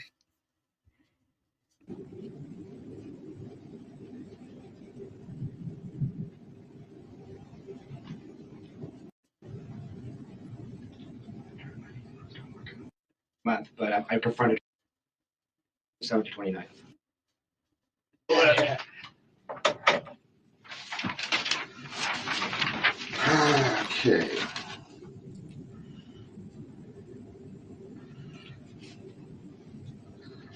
Okay, the 27th of June is when you went to Gainesville. That's right, 27 to 29th. 27th through 29th, you're in Gainesville. Mhm. You see the planner. You see Sack's name everywhere. Well, I seen it earlier in the month, but I confronted her on that in Gainesville. Okay. And you at a hotel or something? And so did she get upset with you? Did she claim you're snooping or something? Or? That bothered her, but mainly she just collapsed, just sobbing like an infant, just acting really, really crazy. I mean, you're basically saying, you're seeing me, but at the same time, you're screwing this guy. I said, I know about Daniel Sack. I know you never stopped saying him. But you already know because you've seen him at the coffee shop. I didn't see him screwing. No. But I mean, did you is this Daniel Sack at the coffee shop? It is. You knew that when you saw him? I knew who Daniel Sack was when I walked in at the coffee shop. I didn't know he'd be there, but I recognized him. Facial recognition? Yeah, I looked him up on the web because she talked about him constantly. So I looked him up. All right. But in that, I guess the important thing about that meeting is it seemed to like shatter her. She's so fragile. She wants to be seen as this moral, ethical person. She's a freaking humanitarian on the web, right? I mean, human trafficking and social work. What now? She's like a humanitarian if you look her up on the web. She wants to be seen as this ethical, loyal person. Okay. And she couldn't handle it. So she like lost her shit in a way I just want to say I've never seen. She sobbed. The next morning she sobbed all the way from Gainesville to Tallahassee. And I was upset, but it was. But I thought, and you're just going to have to bear with me. Sure. I thought that after I can see that she's in this fetal position. Yeah. She's demoralized, whatever. And then I thought she snaps right out of it and says, I had a great time. That's what concerns me. Is I used to work in a psych hospital. I've seen this kind of stuff before. It's a good question. She was vacillating between, it was crazy. 1 minute confessing, literally telling me I wanted to sexually experiment with people. I wasn't ready, this kind of stuff. The next minute, I never did that. I mean, it was like contradicting what you just said. Absolutely. And then way back up, she goes, I never did any of that. I said, well, you confessed to me like 7 different times last night. I did not. It was crazy. Okay. Absolutely insane. So it doesn't make sense. I understand because it didn't make sense. Okay. Let me go back to. What is that expression? This special forces guy. A drunk mind speaks a sober tongue or something like that. She confessed while she was drinking and her impulse control was at its lowest, and her neediness at its highest. Yeah. Okay. So are you Charlie's friend on Facebook? Or okay, you were. I was until all this stuff happened, and then I befriended everybody that was associated with Wendi just to clean my life up. Okay, but when you were on the Facebook, a friend on Charlie's Facebook page, you're saying that this guy that you knew as being a special forces, ex-military, psychopath, whatever. By reputation. Okay, by reputation. Did you ever hear a name being called? There's pictures of him and Charlie together on the page. Though. Okay. Do you have any of that saved? No. Okay. I don't. Can you describe the guy? I couldn't. I mean, he's a big guy. He looked like a tattoos. Tattoos, looked like an ex-ranger or something. And Charlie doesn't have that many friends. It can't be that hard to track down because there's like this foursome of them that hangs out. And my memory is that he is part of Charlie's crew. You know. The inner circle. Yeah. Okay. Yeah. And certainly Wendi talked about him a lot. She heard a lot of stories, you know. So but you can't recall a name? I can't. Nickname? There's all these crazy, and I can't remember the stories, but all these crazy stories when these guys were drinking and partying, but all stories like that, you know, drinking stories and things like that. Okay, was there any other, so this was just what you're seeing on Charlie's page. Mm-hmm. You didn't have interaction with this guy directly? Never met him. Wendi talked about him periodically because she found him amusing. She met him a few times. And what was? He's crazy. I mean, you know, but in a fun way. It was like negative. And I mean, if Charlie arranged a killing of Danny Markel, I don't know that it would be that guy. He was just the first guy that popped into my head. Like, well, that's got to be something I was looked at. I mean, you know. So you're basically putting this guy's face as someone who would carry out the wishes of Charlie. Yeah, because these guys are close friends, is my impression through Wendi. Also, this show looked like somebody who had done this before. This guy's reputation is that he was doing building to building combat in Fallujah or whatever, so it wouldn't be a new thing. So that's why it popped into my head. Okay, was there any, you know, and we're just talking, Yeah. but was there anything that would lead you to believe that this person had committed something like this before? No, not at all. So it wasn't like, you know, here's G.I. Joe and got 40 kills under his belt or anything like that? Oh, I think his reputation was of a combat hardened veteran that had seen real stuff. How was it periodontist or whatever, Charlie? Is some type of specialized? He's periodontist, that's right. Okay. He's a very interesting guy, and you may have known guys like this. I know some in Tallahassee. He's friends with people on both sides of the tracks. He's got friends that are physicians and professors and all that. He's got guys he hangs out at his gym that don't have a high school diploma. He's able to buddy up with them too. He's very good socially. Charlie is street smart. He comes off kind of like a con man. He is really good with women. He's one of those con man womanizer types. Different girl every night. Very socially smooth. So he enjoys flowing from one side of society. He has a Ferrari. I mean, he could just hang out in the upper crust. He doesn't. He enjoys slumming with these other guys, you know. So I think he's taking trips with that guy, though. If you're going to look into it, I believe he's part of the crew that went to South America. I have somebody checking right now to see if Yes, in vito veritas. In wine, there is truth. Wendi was in that vino. Because maybe we're talking about the same person. Yeah, I don't know. I mean, by the way, Charlie is so industrious and so street smart that if it wasn't that guy, it wouldn't make me any less suspicious that Charlie was involved. He just was the natural first thing that popped into. So what do you think, Jeff? You don't. Okay, so when you first started talking to me today, and don't take this the wrong way, but when you first started talking to me, I thought we were fixing to crucify Wendi right here as far as everything, and that she was directly involved. Not necessarily that she killed her ex-husband, but had solicited for someone to do it. I still believe that. I'm 100% correct. Never say 100%. I'm a researcher. I was 90% sure when I talked to you guys in July. I was waiting for you to catch somebody because then maybe I'm crazy, right? So then when Myron May happened, I thought maybe it was Myron May. You know, I just wondered. At this point, I'm pretty confident. I got a couple. Can I give you a couple other things? Yeah, but just slow for me, please. Yeah, because there's a couple others, just two other suspicions. Let me just before you get into that, I don't want to throw off your train of thought, but I want to address this. This is an email that I think you're referring to. I'll give you an opportunity to read it. Yep, that's the one she sent. That's where I'm going right now. Okay, so this is July 15th. Is that accurate? That's right. Okay, July 15th is the Tuesday before. The thing she told me about Charlie would have been the night before this. Okay, so we are on the 14th. Yeah, I think that's right. Yeah. It would have been Monday, July 14th. That's actually where I was going for right now. Go ahead. So she goes to South Florida for 2 weeks. We barely talk. It's hard on both of us. You guys have emails. It's bullshit romance stuff going back and forth. We had one conversation and decided to patch things up. She sounded very calm in this conversation. These are phone conversations? Yeah. And she's in Miami. She's in Miami. And while she's in Miami, she says, she would just disappear for 14 days. I wondered if there was another man down in Miami too. It seemed plausible because her parents take care of the kids. It doesn't make sense how busy she is. Come back Monday, we go on a date. That's the 14th. That's the night that Okay, you're on the date here. Yeah, we're on the date here. It was real awkward. And she was a little strange, but it was overall a pretty positive date. So I had some hope in terms of the relationship. She said that thing about Charlie. I think I'm so distracted by this relationship stuff. That's the reason I didn't follow up on that bizarre thing she says about Charlie having Daniel killed.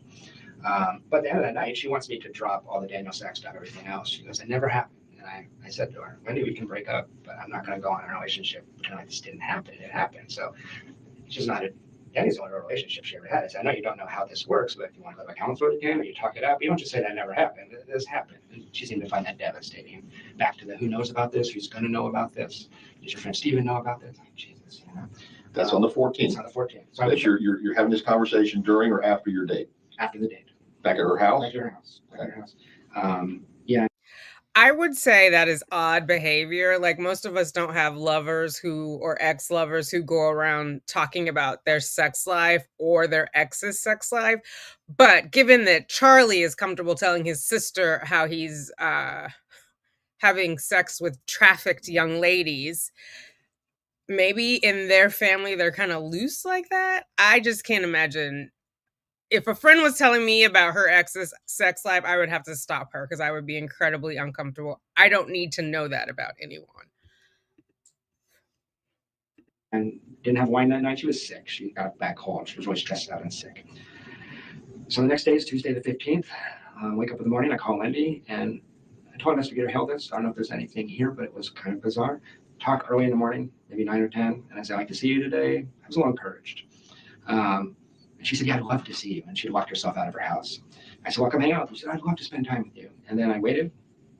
3 hours later, I get a phone call. And she's like, actually, I got into the house. Let's not do the afternoon. Let's just go to yoga together. So where? Yoga. Okay. So we went to yoga together. It was awkward as hell. She was cold. She was done. I could tell. So I'm sitting there yoga. Okay, this is over. Walk her to her car at the end of yoga. And I say, I love you. I don't know what else to say. She goes, I know. I was like, well, that's not ideal. So I love you. And she goes, I know. Yeah. Of course you do. I'm a goddess. I'm a narcissist. Yeah. So I said, I literally went, okay. I just turned to leave. And I'll hail this, but I want to say it again. She goes, hey, Jeff, are you still going to Tennessee on Friday? And I say, I'm thinking, why the hell does she care? You're walking away, you're separating? Yeah, well, I went 10 paces away from her, and she says, hey, Jeff, are you still going to Tennessee on Friday?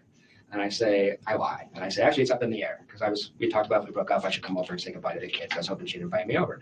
And she said, well, she's deeply interested. She asked me 3 or 4 questions. But this is after this, right? It is after. No, that's not. I get this email at the end of the night. She goes home and she sends this email. This is after this. This is after the conversation. The conversation I'm talking about right now happens an hour before I get this email. An hour before. Okay, so we're still Tuesday the 15th? Yeah, it's 7:00 at night. Okay. Okay. So she asked 3 or 4 questions about under what circumstances would I go? Why am I thinking about not going? She seemed deeply interested in what I'm going to do on Friday. This was bizarre. I was like, well, whatever. Got home, got this email. What was so strange about this? We had just spent 16 days away from each other, thinking about things. Then I get this. I told her, if you don't want to do this, send me a text and say I can't do this anymore. Why would you string me along for a week? It's real strange. I just want to make sure that we're on the same page. Yeah. I'm going to read this aloud. So if there's something, it pains me to be writing this to you now, but here we go. I need some space to clear my head and to figure out how to move forward. I am heartsick, but my head and my heart are having 2 different reactions to us being together, and I can't reconcile them to be in this like you would want me to be. So she's saying you're coming on too strong, basically, is what I'm reading. You want a full commitment. No, that's not how I read it, but that's how I'm looking at it. Is that not true? Do you want a full commitment from her? I wanted to continue the relationship, yes. Okay. But we had discussed just breaking up. We spent 16 days apart thinking about things. Right. You're 16 days apart. Then you go on a date on the 14th. She makes the comment about her brother was looking to killing Danny the previous summer, which would have been summer of 2013. She didn't specify a month. You didn't question her any more about that. I was too focused on this stuff. Yeah, I didn't. No, when she's making this statement on you're saying the Monday, which would be the 14th. Yeah. When she makes this statement that Charlie had looked into having someone do this for 15, it was going to cost. Hey, how much does it cost to kill this guy? And the answer that Charlie gets is $15,000. He shares that with his sister. Yes. Okay. And then she says that to you, and that was in the context preceding that conversation was basically, what do you want to do? You don't like it here.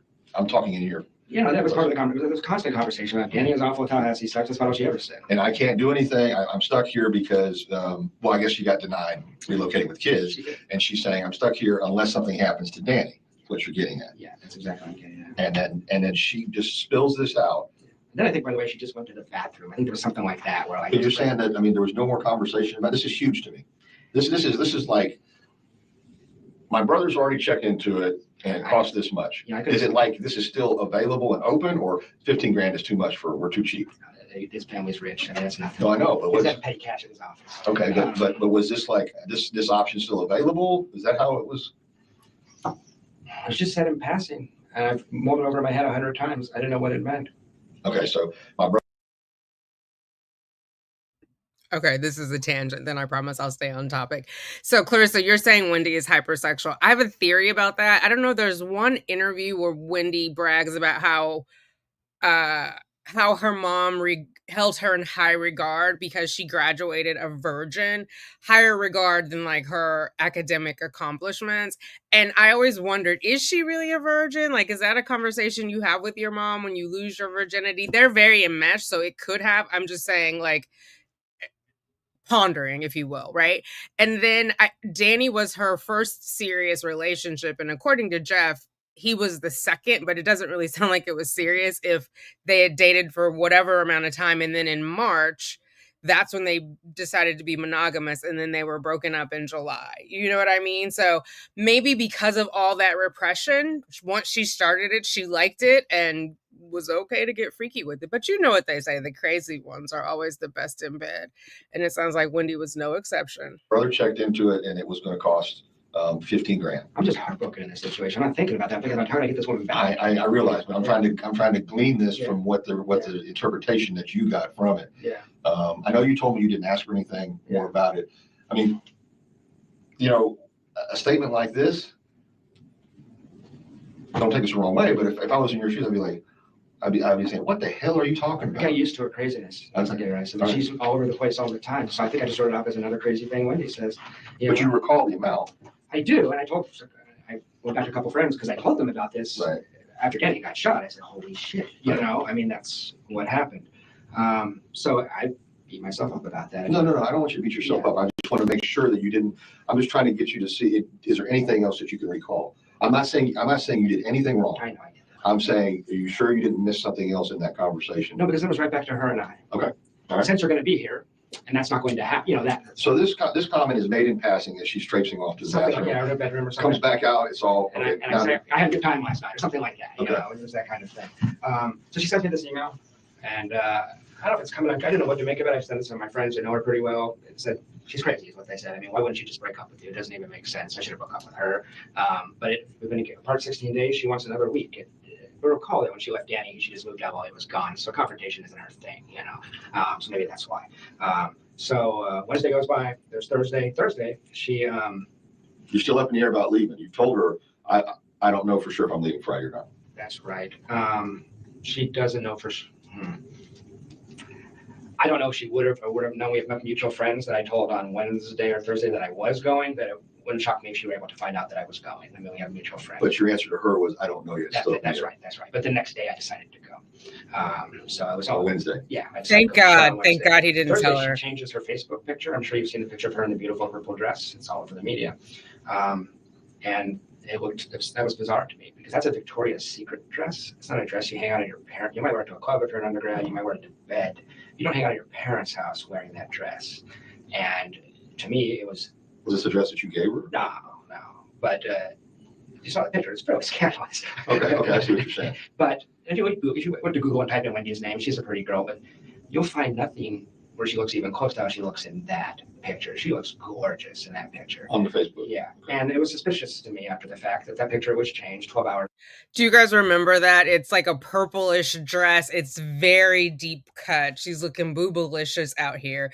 It kind of is, it reminded me of that again when she went to the youngest bar mitzvah, because there were a bunch of pictures all over the internet and Ruth Markel asked people to take them down just out of respect for her grandsons. It was his day and not make Wendi the focus, where Wendi was clearly trying to be the focus. But it was almost, I mean, it wasn't to her navel, but I mean, the whole part of her breast, it was like up underneath. It was pinned. It was a deep V. it was red.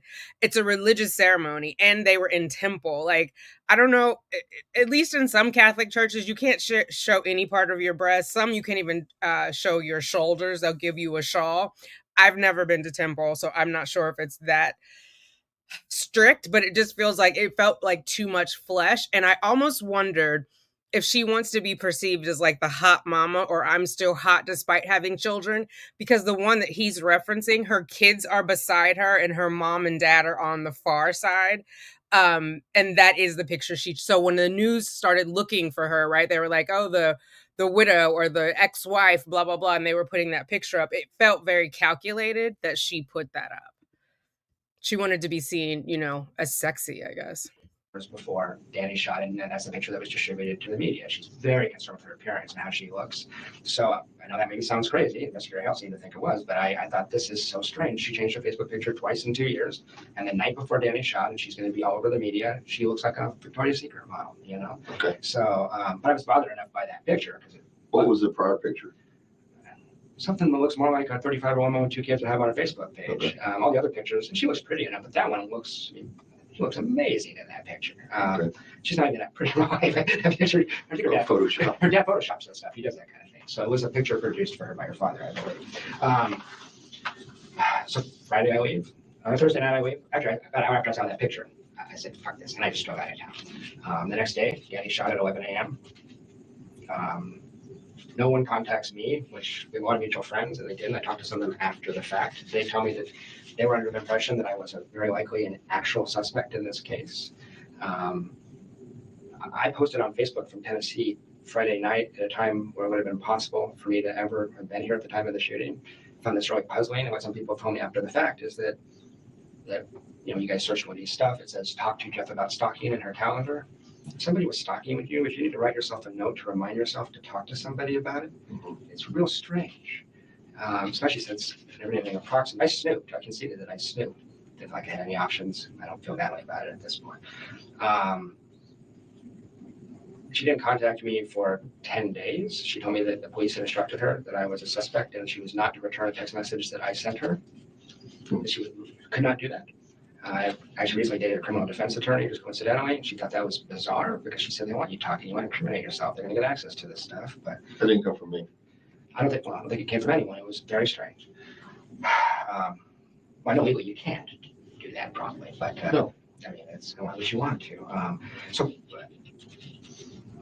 I wasn't in the room with her. I don't know how she acted or whatever, but it was implausible that I did this. I don't know. She told me I tried to protect you from the police. I want to know where your house was. I want to know this. I said, I don't need protecting. How come none of your friends called me? So, Colleen, I think if he wasn't involved ahead of time, he definitely was involved post, right? He was an accessory after the fact, because remember when he's in the sushi place with Harvey, he goes on about, oh, I didn't think they were that smart. When Charlie reveals he thinks it's the feds and not Katie and gang, or in company, not a real gang. You know what I mean? Or texted me. Well, they told me later that she seemed to be concerned that I actually did this. Why would you do it? I know. Why would I do it? Well, what did she say? Well, crime of passion. We're breaking up and Jeff's upset. Why would I go kill Danny because I'm upset with Wendi? And by the way, as soon as I heard he's dead, I said, that's it for her. She's back in Miami. That's it. I know. It's the dumbest thing ever. That's what I was doing. I work at FSU. I can't move. By the way, I was in the Air Force. Last time I fired a gun was an M16 in basic training, and I missed the target mostly. I'm not a shot. She also described me how she knew the details of the crime scene. It sounded very precise, like someone that knew what they were doing. It's impossible she could actually think I did this. I'm a clumsy, absent-minded professor with osteoarthritis and a bad shoulder. I mean, so I don't know if she said that to you guys. I know you can't tell me that. But she was telling people in her social circle, apparently, that they shouldn't contact me, I guess, that this was really a possibility. And that just seems deeply suspicious to me. A lot of these people aren't really close friends with me, but I found out about this crime third hand. And that just struck me as incredibly strange. And suspicious, very suspicious. I just got a couple other things and then I'll answer your questions. Yeah. I talked to Hale and talked to you. One of the things that we might want to go over in a minute is when I talked to Officer Hale, and you guys were under pressure. It was a crisis situation, as you were saying. But I was given a list of the men that I knew when he had been involved in to some degree. And a lot of times it was just suspicion of sexual involvement. I didn't know, but clearly she talked to them about a lot, so they were looking at. And Officer Hill, or Investigator Hill, was very polite and kind to me, given the situation. Just simply wasn't interested in the long list of names. He says, we said we're looking for a degenerate. We're not looking for these kind of guys you're saying. And I should have been more assertive, but I just hang out with degenerates. This is actually a contract killing. There's going to be rich, powerful, influential men. And so there's some names that you didn't even want to write down. So that's the one thing from the previous meeting that was a thing. Just to wrap up the Wendi thing, 10 days later, she texts a friend of mine and says, does Jeff ever even want to talk to me ever again? And Who was that? To a Fran Gamori, who's a mutual friend. I was pretty certain she was involved in this too at this point. She'd been down to the house, visited the family a couple of times since the crime, describes it as just a bizarre. But not the dryer. Why did she wash it and not dry it? She was afraid to touch it again. Did she use gloves to get it out of the washing machine? It seems like not that much more effort to put it in the dryer. Was she worried it would shrink and be suspicious? I have questions. Donna, what is up with you in the washing machine and the money? Bizarre environment when you walk in the room, so secretive and weird. But I mean, that was just strange because she didn't do anything wrong. I didn't do anything wrong, and she, by not contacting me, why would she say that if you guys told her not to? I don't want to get my own relationship stuff tied up with the crime stuff, but it's just strange. Called Officer Hale and said, hey, just so you know, Wendi has a key to that house on Trescott. So I know there was some mystery and discussion and speculation how the guy get in, or I don't know the crime scene details, but Wendy's constantly losing keys. So, and we discovering that all the time. Right. So she had keys. He didn't call me back on that, and I don't know if it was helpful or not.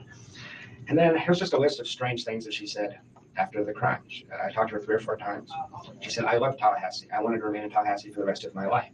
These are phone conversations? These are phone conversations. Danny has so many enemies, it will be impossible to figure out who did this. He's a pretty beloved man, and he was an abrasive guy, but that's a strange thing to say. I've never heard any sympathy from her one time about Danny. She still seems enraged, obsessed, and defiant about Danny. I told Officer Hale that her and Charlie went to dinner maybe 3 weeks after the crime. Charlie called it a celebration dinner via text. She puked on the table during the dinner after Charlie said something. She wouldn't tell me what he said. She said Charlie made a remark and I just puked everywhere. Celebration dinner? That's what Charlie called it. Look up, if you have access to text, you can find that. Yeah, that's what she called it. When she was just in town, she was cracking jokes about Danny getting his head blown off. She said the kids are having problems, but not because of Danny's murder. So the kids are peeing in bed and having natural kid stuff, not because of Danny's murder. That's a really weird thing to say. Most people would say they're upset because their father just got killed. It seems to be important to her that it not be because of that. She was very upset that I attended Danny's memorial service. When the Tallahassee Democrat ran the story, they put what's my worst nightmare front and center picture of Jeff Lacasse in the second row, sitting next to Stephen Tripodi and Frank Gamori. She was telling people, like, why would he do that? He hates Danny. The man died. It doesn't matter what I thought of him. He died. He's my colleague. And then lots of strange and erratic behavior. She mailed me back every gift certificate I ever gave her. Just came in the mail with no return address. Started dating a woman that Wendi knew tangentially. And once Wendi found out about that, she called her and made sure that I know what she told her. But that blew up on me. There's this aggressive component that people don't often see. And when she was just in town the last time, she asked Fran Gamori, she's still painting me as a stalker. She said, do you think there's any chance I'll be giving my talk and Jeff Lacasse would come and maybe just attend the talk? Or Fran said, she was actually irritated with her. She said, why would he do that? I actually left town while she was here because I didn't small town. I didn't want to run into her. I actually fear her. So that's my list of things. And when I go through all that in my head, I come to the conclusion, as you said a minute ago, that she was at least aware this was going to happen, and I think probably involved in it.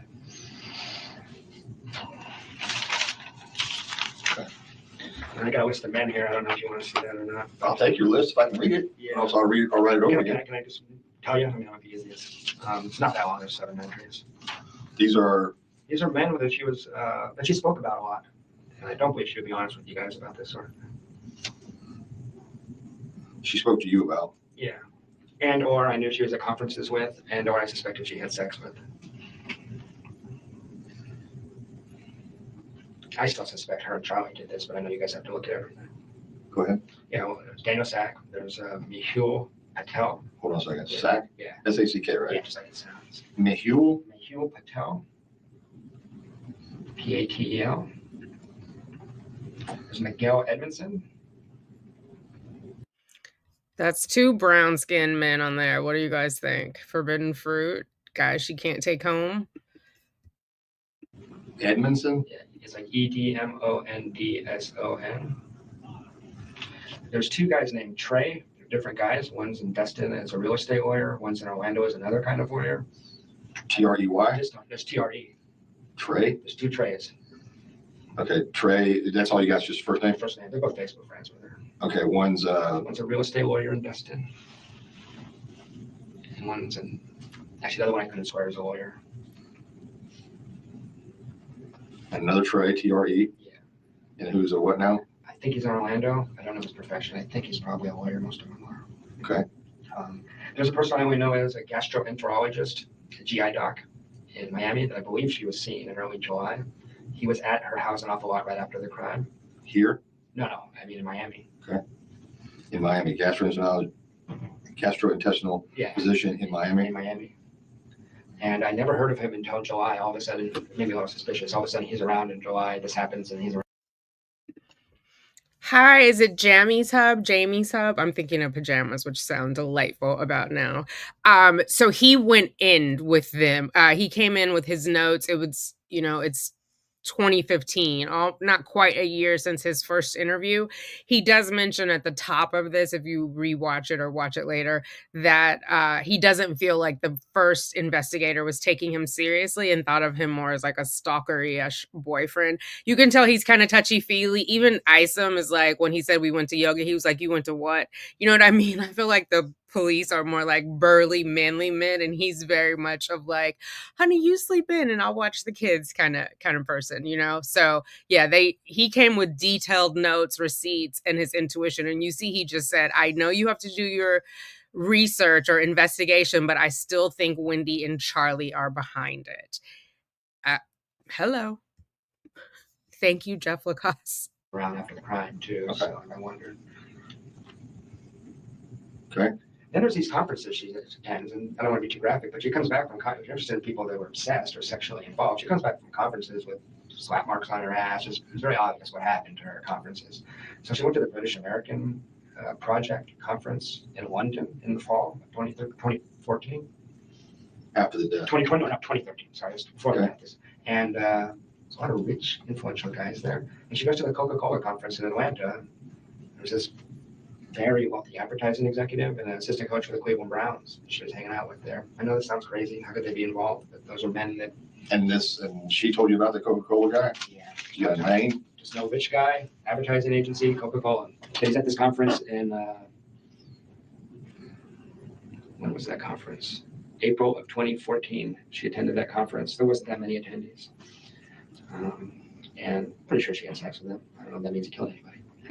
And as the strengths coach for the Browns, I think he's Google Browns coach, Coca-Cola scholar. He's on there. The guy that's the Coca-Cola executive is also the strength coach? No, it's called Coca-Cola Scholars. It's a program and conference. So there's two guys there. And Wendi had talked to me about having sex with multiple guys on multiple days. So I don't think you can say, well, she was at the conference. She was with Mehul, so she didn't have sex with this guy, So she was bragging about that. Okay, so I got Daniel, Mehul Patel, Miguel Edmondson, two Treys, a GI doc in Miami, and at a Coca-Cola conference, there was an executive and a strength coach for the Cleveland Browns. Yeah, an advertising executive. It's actually from the biggest advertising agency in California or something. So heavy hitters, big wallets. Now, I'm not one to shame anyone about their sex, their sexual preference, their activities. However, I do find delight in that this is all over the internet, knowing that Wendi did not want anyone to know about it. But listen, it's your thing, girl. Do what you want to do. Clearly, you've been doing it. Now we just know about it. Like that, he's a really heavy hitter. He's a really wealthy man. The reason I mention that is you couldn't talk to Wendi for 10 minutes and not ever talk about our situation with Danny Markel. So I know one of the theories might be that someone took it upon themselves to do this, and I'm crazy, none of this is true. I don't believe that's true. I just want to give you every bit of information. I believe very strongly that she had something to do with it. There's too many coincidences here, and this is just the stuff where I felt like 100% confident I could tell you this is true. I had a lot of impressions, and there's a lot of other stuff I could babble about all day long. So I'm clear, when she went to this Coca-Cola conference in Atlanta, she met not just one, but two guys. Is that what you're saying? She talked a lot about, Mehul was at that conference. Okay. He used to send flowers to the house. I'm sure they had an arrangement of some sort. And she spent Christmas with him in 2013 as well. What does he do? He's a rich guy in New York. Just a rich guy? He's a banker, I think. And this Sack, he was a professor, right? He's a professor. Which law? No, he's English and humanities. I mean, I know these people pop out like, wow, they're a killer, but I'd be shocked if Daniel Sack was involved. Daniel Sack never wanted to meet her kids, had nothing to do with their divorce or family stuff. I can't imagine. What about Miguel? Miguel hated, I told this guy how this. Miguel hated Danny. She showed me texts about how much Miguel hated Danny. Miguel and her dated right before me, his relationship preceding us. They only broke up because he moved to DC for his job and could not be here. And she often talked about the fact that she could be with Miguel if she lived in Miami. What does Miguel do? Works for ExxonMobil. He's a CPA. CPA? He's a heavy hitter in Exxon. So Miguel Edmondson is a CPA for ExxonMobil, Mm-hmm. relocated to DC. Mm-hmm. Man, my handwriting is getting atrocious. Well, you do this all day long, and then you pick up one of these, and then we're good. Yeah, it's all school. Okay. Went to DC and hated Danny. Hated Danny. What did the text say? I can't remember what it said, but I remember Wendi going, look how much, because I did not know that she was still seeing Miguel. I believe that she was. She had one weekend, she went away, and she only stayed at her house, which was foolish given the game she was running. Because like flowers and cards would come from other guys when I was at the house. Well, you're there and she's gone? Yeah. So a box of chocolates got them from Miguel, and I looked at the envelope and you could sort of see something about last weekend, and you know what I mean? So I'm like, oh, geez. So I think her relationship with Miguel was ongoing. I don't know to what degree, but she saw him in October 2013. She went to DC. Okay, Jeff, I think you were a little too compassionate there. I would call that simping for Wendi, because if I'm at your house, watching your house, and you are getting flowers and cards from somebody else, I'm leaving the house, and we're going to have a serious talk when you get back. It might be our last talk, but we're going to talk about it. DC and saw him. That's after we were dating, and I believe she met up with him a few other times, but she told me both Miguel and Mihil she was interested in being in a relationship with, but they could not live in Tallahassee. So that was one of the other motivations for wanting to get out of here. But Miguel had been in Tallahassee? Even in New Orleans, even close enough they could kind of see each other on weekends. How'd they meet? They met at the 2000s. If you Google his name, the first thing that comes up, if you Google their names together, they both traveled Europe together in 2009. Wendi and Miguel. Yeah, he hated Danny though. But give me a specific, Jeff. Yes, Miguel went to Europe with Wendi as a group of like 10 professors. And he came to stay with Wendi. He came to Tallahassee, I guess. And he left early because he couldn't stand the way Danny talked to Wendi. This is while they were married? Yeah, this is 2010. Okay. I've always assumed the best of Wendi, that she was faithful to Danny, but Danny is described by her as very controlling and overbearing. It sounds like my experience, he's just trying to rein in his wife, who's not exactly the most moral person. That's my suspicion. But Miguel, per Wendi, he came to stay for a week and left after day 2. He says, I can't handle this guy. They texted one time, she said, look, Miguel just texted me, and Danny did rile some stuff up, and he was trying to. I mean, obviously I'm not a trained anything.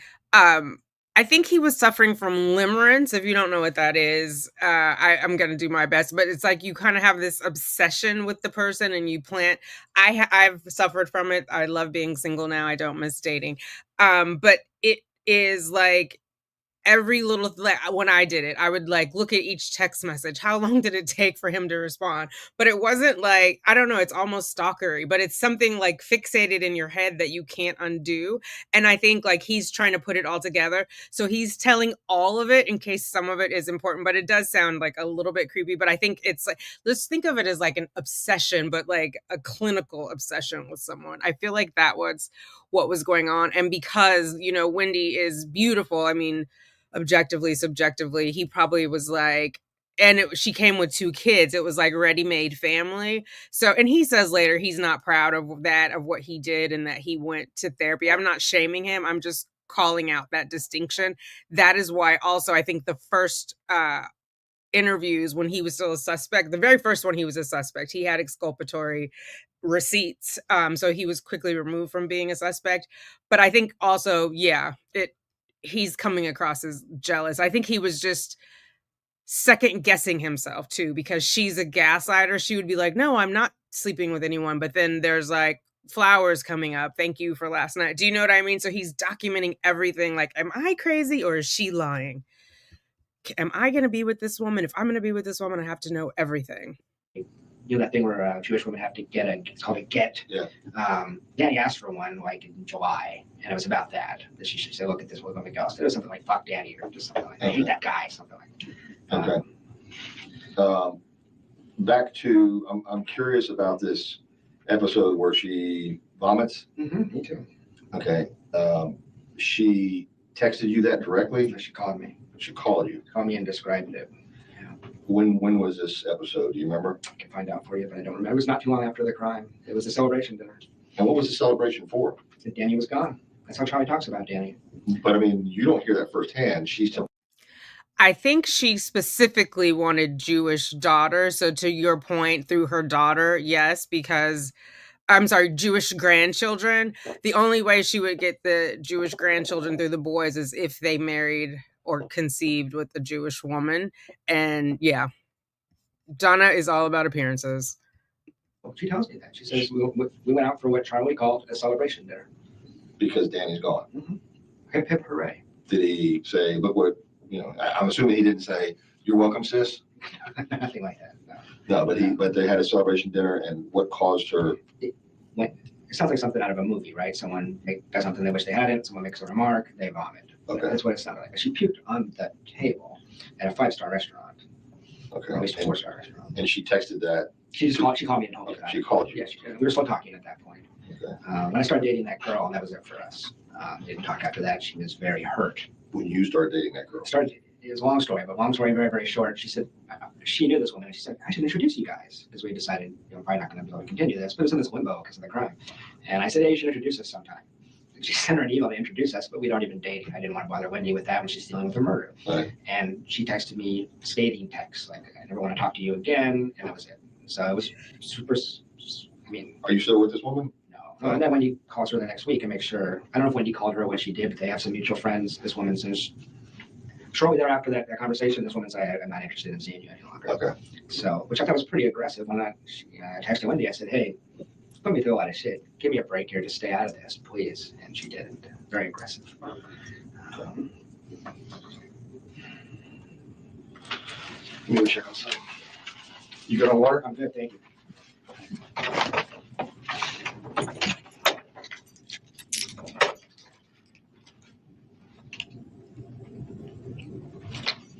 He was in a bad spot, Northwest. He was in a bad spot. Let me skip to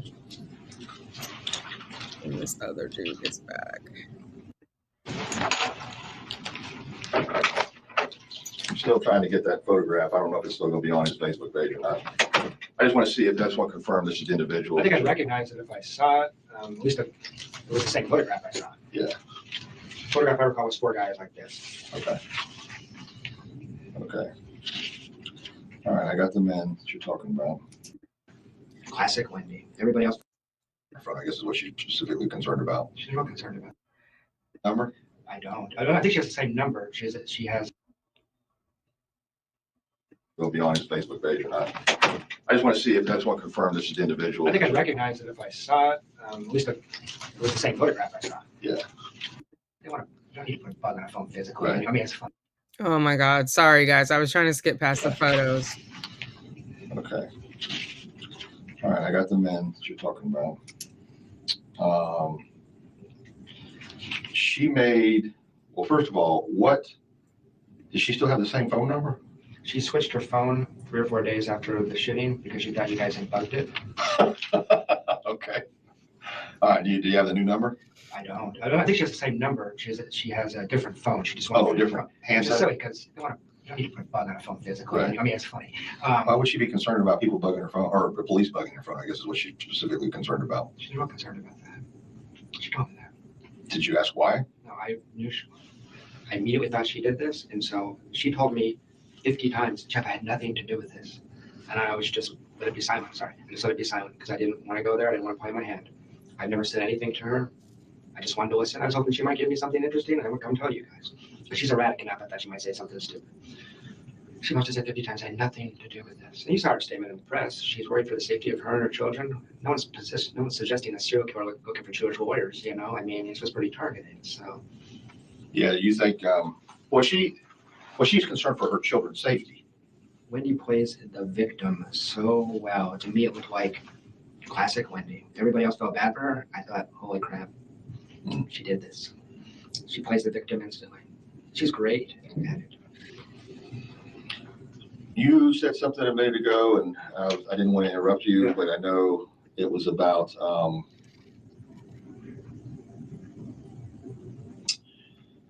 something about Charlie getting shot. Charlie getting shot. Yeah, I thought she said something about. I thought you were telling me that Wendi was up here, or had said something about Charlie getting shot, or Charlie getting killed, or something like that. She referred to that. Danny or Charlie? I'm sorry, Danny. I'm sorry. I'm totally confusing you. Yeah, that's okay. That's okay. Danny getting shot. Oh, when she was up here, this is for awkward. My best friend sat next to her in a bat mitzvah. He refers to her, just to know what it's like in the community. He calls her the murderer in common conversation. He's convinced. I don't know. I mean, a lot of people, and that's not from my take on it. That's his take on it. Right. He knows I could be crazy. He just sit next to her in a bat mitzvah for 4 hours. She's cracking jokes about Danny getting his head blown off. Head blown off. Yes, cracking. And I can't remember the exact joke, but that was how he put it, at least. And he said he looked at her and said, "Well, that's totally inappropriate." Where was this at? So it was the Andrew Epstein's daughter's bar mitzvah. Okay. Which was 3 weekends ago. She was here for 4 days. And in the morning when she was here, it was a church ceremony in the morning, the party at night. In the morning one, she sobbed through the whole thing. Whenever anybody asked her, like, what's going on? She didn't say I'm sad. She said, I'm nervous. I'm anxious. I've seen a lot of grief. I'm a social worker. It's really an atypical reaction. It's real strange. And then the evening, she's pretty much herself, but she was cracking jokes. She told some of my friends that she's changing their names to Adelson. She still hates Danny more than you would ever think. And no one has ever heard her say one sympathetic thing about Danny and Markel to this day. And it's just weird. Why would you be hanging on to anger? I mean, it's so, I can only think of one reason: to make the world make sense to you. But yeah, she was cracking jokes, which sometimes people deal with pain in that way. I get that. But I mean, how'd she say it? How did he tell you? She said it. He might have sent me a. Oh, here's what she said. There was one just general joke, but I have the other text. He said, my favorite quote from tonight, I overheard Wendi saying, at least it didn't happen to Jeff or the kids or somebody I actually cared about. Okay. So that was the vibe. She's basically those two, they split this down into 2 piles, I mean, it was a nasty thing. But people that aren't me, because I haven't told anybody the story like I told it to you. I've told people I'm suspicious. That's about all I've said. They find her behavior erratic, bizarre, scary, and people who are very close friends to her are coming to the point where they're like, Jeff, I'm having people stop in my office saying, Jeff, is there any chance? It's just not the Adelsons in Miami. Is there any chance they had something to do with this? That's the weirdest family, the vibe. You walk in the room and something's strange. I know it's all subjective, but it helps me.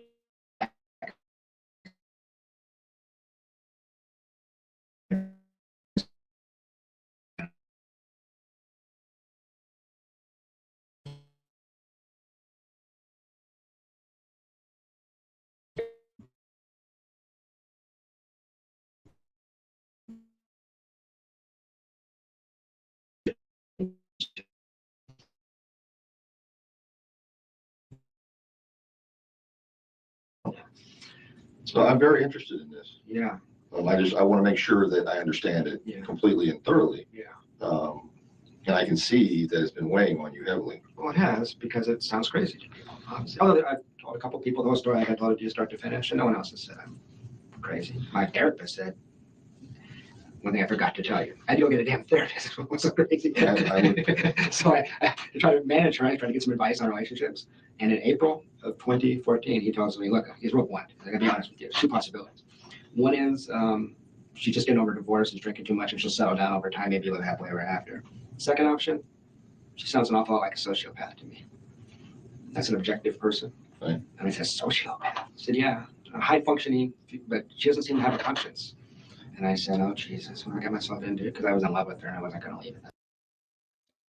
Definitely subjective, especially because he's learning about Wendi through the retelling of Jeff, right? And Jeffrey, he likes to be called, is retelling it based on his lived experience. So I'm glad that I just feel like he's honest. And to the let me see this other comment about, he even admitted on the stand, he said he was pathetic. I can't find it. I started, but he knows that it was unhealthy and he sought therapy for it. And I can't fault anybody for that. We're all every day becoming a newer, hopefully better person. As I always say, when I'm done learning, I don't need to be here anymore. So he has more self-awareness now. Not that I don't think he had it before, but as far as like how he was presenting, he has more self-awareness. And when you know better, you do better. You guys are saying he's married with 2 little ones, so I'm happy for him. Like, he deserves that. He deserves to have a good life. He seems like a good human being. Definitely. But that's the kind of feedback I've gotten when I tell people when she's actually alive. Okay. I prefer that you guys catch somebody else, obviously. Right. When's the last time you talked to her or had any conversation? I can find it for you. It would have been in around August 20th. Oh, that long ago. Yeah. She cut off all contact because I didn't tell her I was dating. It was just bizarre. That was the time. It was about the time of commencement, summer semester commencement. That was another thing as far as narcissism and a crazy person. You know what Wendy was mostly upset about? And she told me this. The fact that she had to cancel her commencement speech because Danny was shot. Her attorney said it's a bad idea to get yourself in front of the media like that. Inside Edition will show up. You can't do it. She was devastated. It's bizarre. I went back and looked. Apparently, you all have somebody, McPherson. Jay McPherson. Yeah. What's her relationship? She has something to do with Wendi? They claim that she was in the room with Wendy in the 9 hours you guys interviewed Wendy. No, she came up here. She was not in the room with her. Wendy told me she was in the room. Well, okay. Let me correct that. That sounded weird to me. She came in the room. I think it was over the children. The children had to be picked up. Gotcha. And there was 2 ladies that were up here, and I can't remember if that was McPherson or Well, not. Jane was with her that day. And coincidentally, Jane's one of my doctoral students in our program. So she's getting her PhD in social work. I teach in social work, so I know her professionally. Right. Jane is the one I talked to for about 3 hours, maybe 2 weeks after the crime. They told me that Wendy and her circle of friends thought I did this. Jane told you that. Jane told me that. She said you had to be there if you were, and she basically made it sound like and she's a confidant of Wendy. See, Wendy has told many people that I stalked her, that I falsely accused her of cheating on me, that I'm this very mean person, all this kind of stuff. And she has friends that are professors in other departments. She slandered me pretty bad. So I just haven't responded to any of that. But I go to conferences and get weird looks from people. Anyway, Jane is the one that I was so puzzled because I'm a pretty gentle guy. I was also a really good father to those kids, essentially. I didn't understand how anybody could think that. And I don't believe that Wendy could have possibly believed, like, why in the world would I go shoot Danny? Did I want to choke the shit out of her? Yes, but I would never touch a woman. And I've been in a So you said you just got through saying what I want to choke the shit out of her. Yeah, her, not Danny. Right. There was a few times where I took a time out. I teach anger management classes. Right. I would raise my voice to her that one time because you couldn't. She would collapse. Okay. But Jane knows Wendy as well as anybody. Jane doesn't think any of this. But Wendy's pretty good at fooling people. Although some of this information is publicly available, I should add. Like, she's a Truman scholar. Yeah. If you go on the web and look at her statement, she says, "I hate Tallahassee, you're a bunch of country bumpkins." That's basically what she says. You know? Although I think she told a lot of the locals But that she was satisfied, she wanted to make the best of things, and that she actually. Well, that is what she said. And not when the door closed and it was just me and her in the house. That was, I got tired listening to it. I mean, it's a great place. I deliberately moved back here. I couldn't went anywhere. So. But it wasn't for her. And she made that clear to you, is what you're saying. On a daily basis. You couldn't go to a movie theater without hearing about how the movie theater in Miami is better. Okay. She was obsessed with it. Her dad thought they'd be her semester. Got stuck here. So. And then all she'd been wanting to do is get back to South Florida. And she made that quite clear to you. Like me. It was kind of cold, actually. She basically told me, if it's between you and South Florida, I'm going to South Florida. Okay. I'm trying to think if there's anything else. Good night, Mel. Thanks for hanging. I maybe talk to her brothers. That's her brother Rob in North New York. He's the one who had to do with this, but something very weird about this family. There's some emails between us where when he visits the house, he doesn't even talk to the parents. There's just some sick dynamics where Wendy at one point told me the dad was extremely violent. And I thought, well, this makes sense why you're so gun shy and, hair trigger. And then later I said, what's your history of family violence? He said, I never said that. So there was a lot of inconsistencies in line, but I don't think Charlie's been up here. If you were, with your experience and instincts, you were to talk to Charlie, I assure you, there's something off about that guy. What about this FBI? I heard through the grapevine that the FBI talked to Rob up in New York. That's what Wendy told you? No, I think that's what Jane McPherson told me. Okay. So, and I try not to believe everything I hear because Misinformation is everywhere. You know? Well, Jane McPherson heard it. She most likely got it from Wendi. Yeah, well, that's true. That's true. But he's like an outside. He's not really a part of the core family. They don't have a relationship, basically. And the impression is he's a guy who wants nothing to do with his family. There's something that happened in that house and he wants nothing to do with it. Okay. And I just think there's, that's the other theory, which sounds super crazy, but the people that visited the house in Miami said to me, does anyone consider maybe the whole family's in on this? This is a fact. People don't do that. I said, well, go in that house. It's real strange in there. It's real secretive. It's real weird. Have you met her parents? I have. Is there anything that you can tell me about them? You know what autism is? Autism? Yes. Yeah.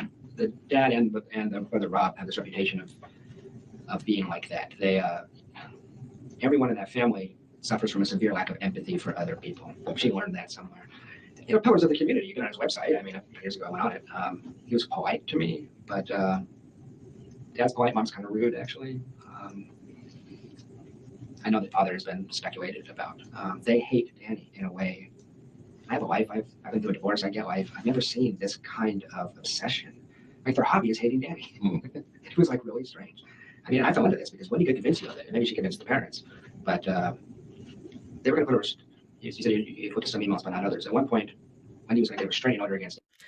You see, he said he fell for it. Wendi could convince you that Danny was a bad person, and he was under that spell. It took him until now to kind of get out of that fog.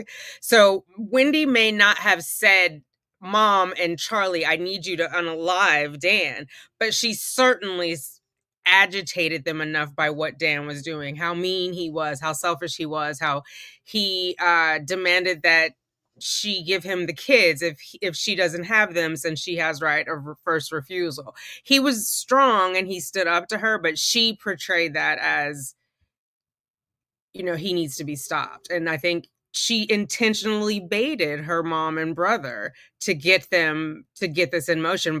She continually said, well, I can go to Miami, but, you know, only if something happens to Danny. Danny, which in retrospect is bizarre because he was a good dad. But she had Gary. You know, Gary is a lawyer that he's the one that offered Wendi the job so she could relocate in the summer of 2013. He runs a tort firm suing drug companies. He offered her $1 million job, and I wondered about him too. It's not sexual; it's more of a father-daughter thing, but they're close. Gary, I don't know his last name. Where does he work? He's a lawyer. He works in Miami. Okay. He owns a tort firm, and their emails. I mean, she sent this document. She compiled every email like between Danny and Wendi for like a year and a half. And the idea was to make this legal case that Danny's harassing her and stalking her. She always goes to this. She told me Danny was a stalker because he looked out the window one time and saw her walking down the street without the kids, and he goes, "Where are my kids? I invited for first refusal. If you don't have the kids, I should have the kids." Wendi claimed that was stalking because he said that. You know. So anyway, all these emails, and the idea was we're going to persuade some judge that Danny needs to be reined in. I read this document. At this point, I'm a little skeptical because she's screwing everybody else. I said, this is an indictment of Wendi Adelson's character. You read this thing, you get the impression this woman is a total loon. You know, it was interesting because she thought, like, her point of view would show what an asshole Danny was. You were to read this, it's like this person is crazy. So that was when I started to figure that out. But there's that different perception. At first, she seems really together, and then just loses her mind. So my worry is that she had something to do with this, and has no conscience. And it's hard for me to believe she could. You can't give a polygraph. I can't believe she'd pass a polygraph. I can't believe she would stand up to repeated questioning if you guys had any leverage. I understand that this was done in a smart way. It's I don't have any leverage, but my experience with her was over time, she just collapses. You know. Okay. Well, I get I understand that, you know, that you never heard Charlie say anything derogatory about Danny. Oh, are you kidding me? Yes. Yes. Did you hear him say anything in a threatening manner? Well, I myself said I like to kill Danny Markel. I told you guys that because when he told me he was saying it. I don't want to make it up. In that hot tub, this is what this family talks about. In that hot tub, I don't remember. He definitely in that hot tub, half the conversation was about what an asshole Danny Markel is. He was very heated up about it. He's a very intense guy. It was a little different than when I would say it. You know, Wendi was great. I was like, someone should kill that guy. I was so sick of his shit. Really, it was Wendy's shit.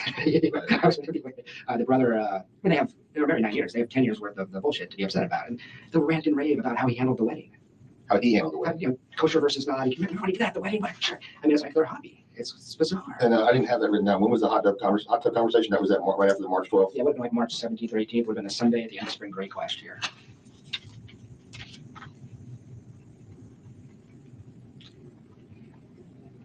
But if the question is, did he threaten Danny? No. If the question is, was he pathologically upset with Danny in a way I found disturbing, and it put me off, and it was different than, say, even Wendi or her mom. Yes, incredibly intense about it.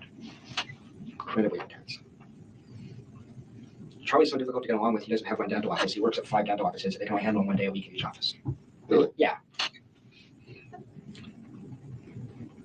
And he seems to know this and strategizing. He's figuring out how to make it work for him. But he was a special ed kid, I believe. He was very difficult to get along with.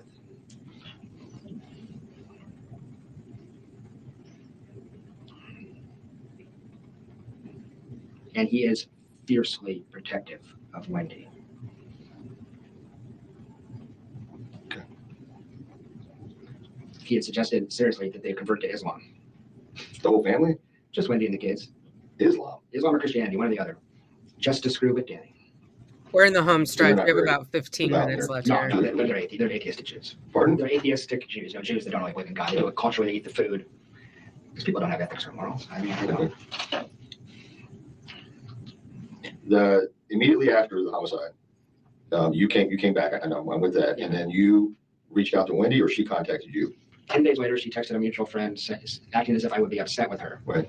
And I said, tell her to call me. She did. At 3 a.m. She wasn't sleeping well.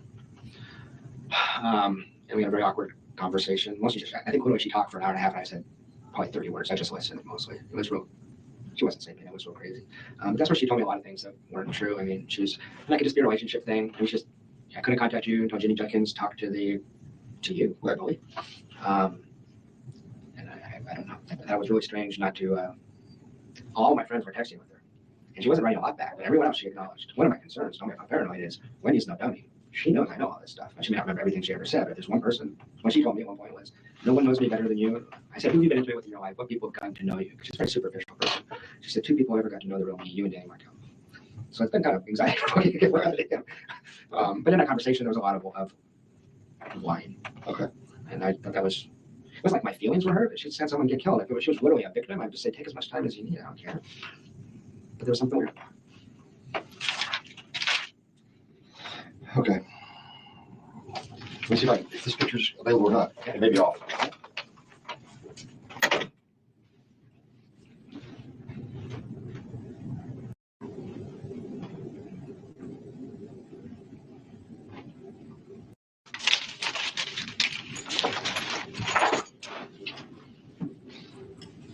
That must be really good gum, or he's using it to relieve some tension because he is chomping.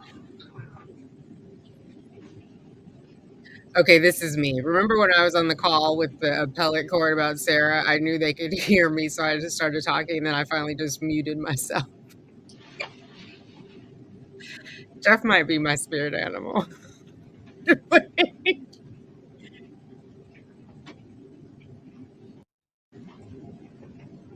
Way that was safe. Obviously, if there's something else, we can meet again. I got one other quick thing for you, actually. Absolutely. When he was advancing her withdrawal schedule from the antidepressants much more rapidly than is safe, and she stopped. She told me this after the fact. She dropped off the med completely on July 14th.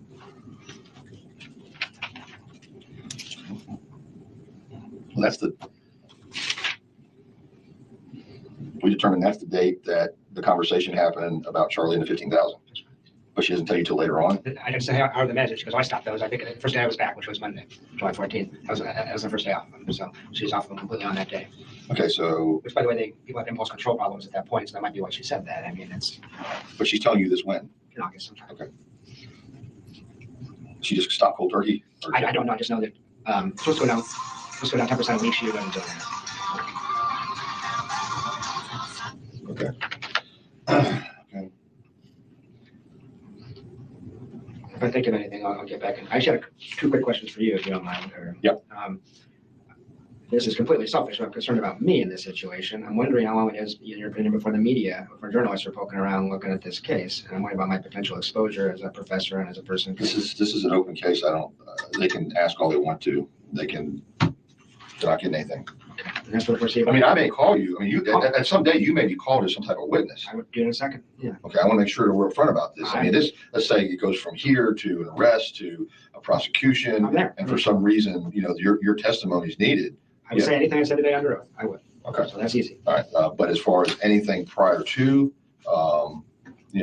anything that you're telling me, if for some reason that was, leaked to the press or anything like that, then I got an arrest to make of somebody else, no matter who it is. I got you. Okay. I got So you. that set your mind at ease? Well, mostly the other question is, I was foolish enough to trade emails with Investigator Hale. Now, those, if the case ever does become closed, those are public information, are they not?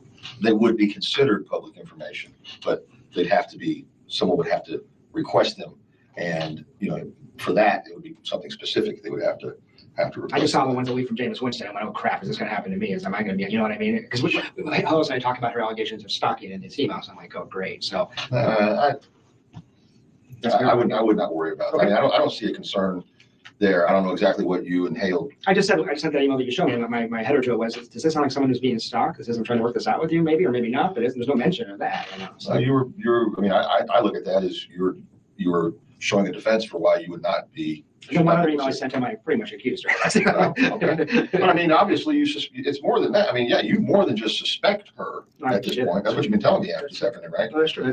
What I've basically gotten from you is this woman is directly involved. She is. Now, I don't think you're saying necessarily that she killed her ex-husband, No. but she either had something to do with orchestrating it or had knowledge that it was going to happen.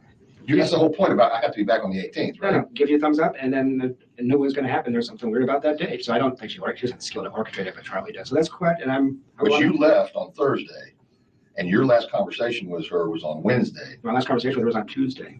Right. An hour before that email where she says, look, I need a week.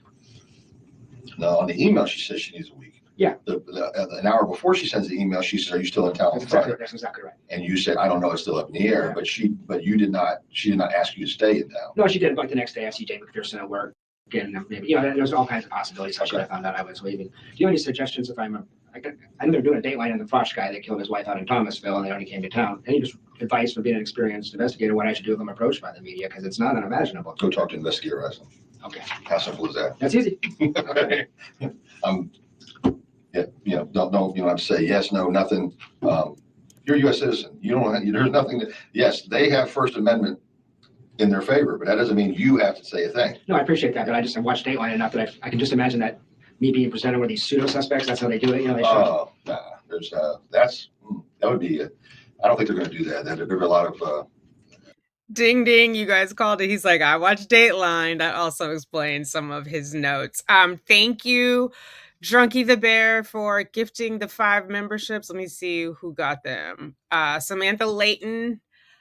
Ooh, I teach him. And let's see who else. I can't see the others. Whoever else got them. Congratulations. Oh, here we go. Lejeune Freets, Kells. Congratulations, Kells, and welcome. You got here just in time. And Spiteful Pelican. So we'll see you guys. I'll see you in the members chat on Saturday. Turn on your notifications.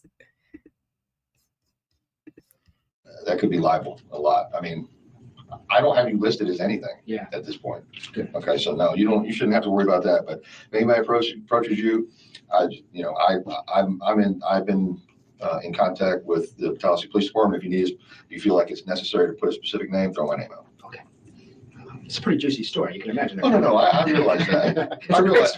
Believe me, there is a lot of extra crap around this whole thing that is really not making my job any easier. Yeah. So, but as I've had to express to other people, my only concern is finding out who and why this happened. That's it. Yeah.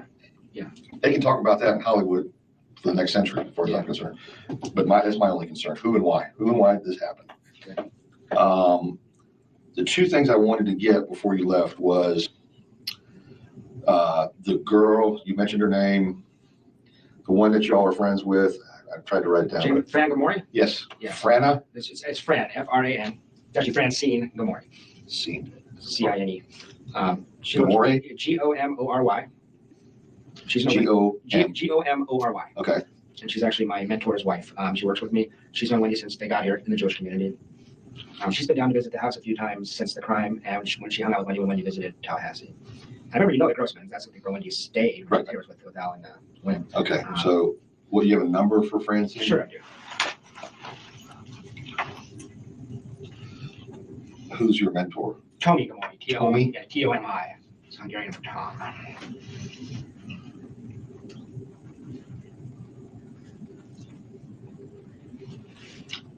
She's 212-6974. That's an 850. Uh-huh. 212-6974. That's her cell phone. Yeah. Okay. Now she's the one that you said went to South Florida, but you also said it was basically gave you some information about what she talked to. Wendy was talking through her for a long time after the crime. So Okay. she's exchanged many texts with Fran guided her through the whole divorce. Fran knew Danny. Fran was very skeptical of me when I first started telling her these sorts of things. At this point, because we're very close.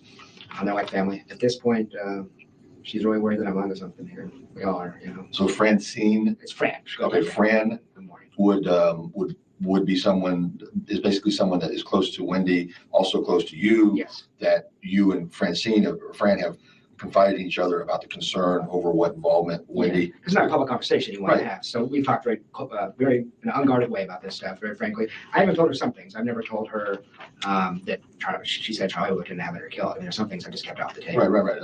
But she knows my concerns. And she came back from those trips very disturbed by what she did. Just In the household. yeah, just intuition. But yeah. She's not reached out to us. I don't know why not. It's the first time, I think you referred to Tony before. Yeah. I remember that, but this Francis. I slowed it down. It was sped up, but the chat was saying he sounds like he's on crack. I'm assuming Lacasse because Isom talks slow. So if it's still too fast, put a 1 in the chat and I'll put it at regular speed. Francine is not. You could call her. I don't know. Well, I got to be careful because. Do you want me to get? Well, she just talked to me yesterday because she was on Facebook and she got a message from Donna Adelson. She had a picture on her Facebook page of Danny and Wendi and a bunch of people at the table for some Jewish holiday 7 years ago. And Donna said, "Could you please take this picture down? It makes me sad." And Fran was like, "That's the most bizarre thing." It's on Fran's Facebook. Yeah. So she's like, "Should I contact the police?" And I told her that seemed too casual. It didn't worth contacting you, but she's willing to talk to you. Should I talk to her and have her call you? Well, if she's but then you have to divulge, that obviously, you had a conversation with me. No, she knows that. I told her this. Okay, I'm looking out for your interest in that part. Yeah. Yes, I would like. The way I put it to other people is you just pick my brain because I knew a lot of people when he was involved. Sure, but I would say that if you could put a bug in her ear and basically say, why don't you call Investigator Isom and give him some of this information that we've been talking about, so it's coming firsthand. Sure. And because it's not right for it to come secondhand for me. Yeah, gotcha. I'll do that. Second person was you're at a bar mitzvah or bat mitzvah, and the guy that's sitting next to Wendy. Stephen Tripodi, Tripodi. Podi. Yeah, Tripodi. Stephen with a V. Phen. His number I have too. And if you want, he's my best friend. I can just have him contact you. He knows all of this. Give me his number anyway, Yeah, so I know. I try to keep these people straight. Sure. This list is getting quite long. I know. This is your best friend? Here at least, yeah. We know each other by 8 years. Here's an Austin number. It's 512-736-8792. 512-736-8792. He's the one that introduced us. Okay. To you and he knew Dan. And you're still friends? We are. Actually, actually, it's funny. He teared up the other day, so I wish I never introduced you to him. Oh. It's not your fault, Steven. And that's, okay, he's a local guy now? He's at FSU. He's a tenure professor at FSU. Professor of? Social work. Of course. Yeah. It's either that or law. Yeah, that's about all of it. Okay.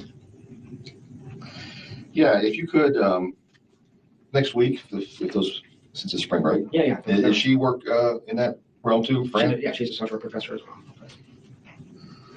If you could get those two folks to I'll call reach me, out I'd to you. appreciate it. Yeah. And just give them my phone number, and they can leave a message. I'll get back to them. Yeah, no, I appreciate you being so responsive. I know you got to be busy, and this is going to be a hell of a case. Well, this is my case. This is my case, and I want to see this. I want to see this to the end. And I appreciate that. The amount of healing you would do in this community and in my small community if we could find out who did this. Oh yeah.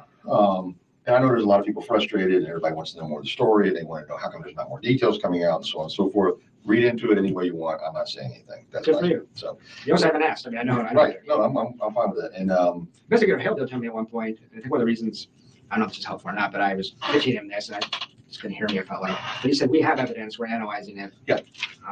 So that's the one thing that. Well, you don't have to be a detective, let alone or a rocket scientist or anything else to figure out that there hasn't been an arrest, so everything's still on the table. Sure. Sure. And that's as simple as you can get. And the Stevens one that she was saying, and texted you. Yeah, he was running with that bad mitzvah. I mean, I don't know how useful it'll be. He's going to say, Wendy's still crazy. Wendy is what he's probably going to say, but he can tell you the joke she was making. Well, the first thing was it sounded like that she was joking about Danny getting his head blown off. So, yeah. But then when I specifically asked you what was said, it more sounded, it was a little bit less innocuous, but saying that she was glad it wasn't Jeff or. Yeah. Or the head blown off thing, maybe that's wrong. I'll tell you. I don't know. Yeah. That's good. I just want to clarify. Yeah, that might have stuck in my head and be wrong. It might be simply like Danny getting killed or something like that. So. Gotcha. Okay, buddy. I think we're done for now. Thank you, sir. I'll walk you downstairs.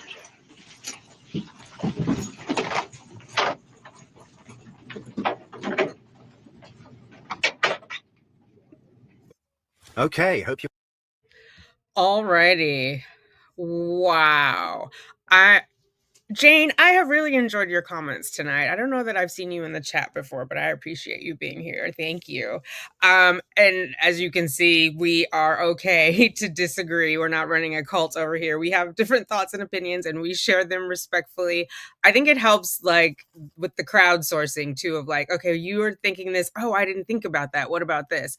And our number one thing is, Sugar Bear's coming up, is Wendi. Right? I know some people are like, oh no, all the experts say she won't be.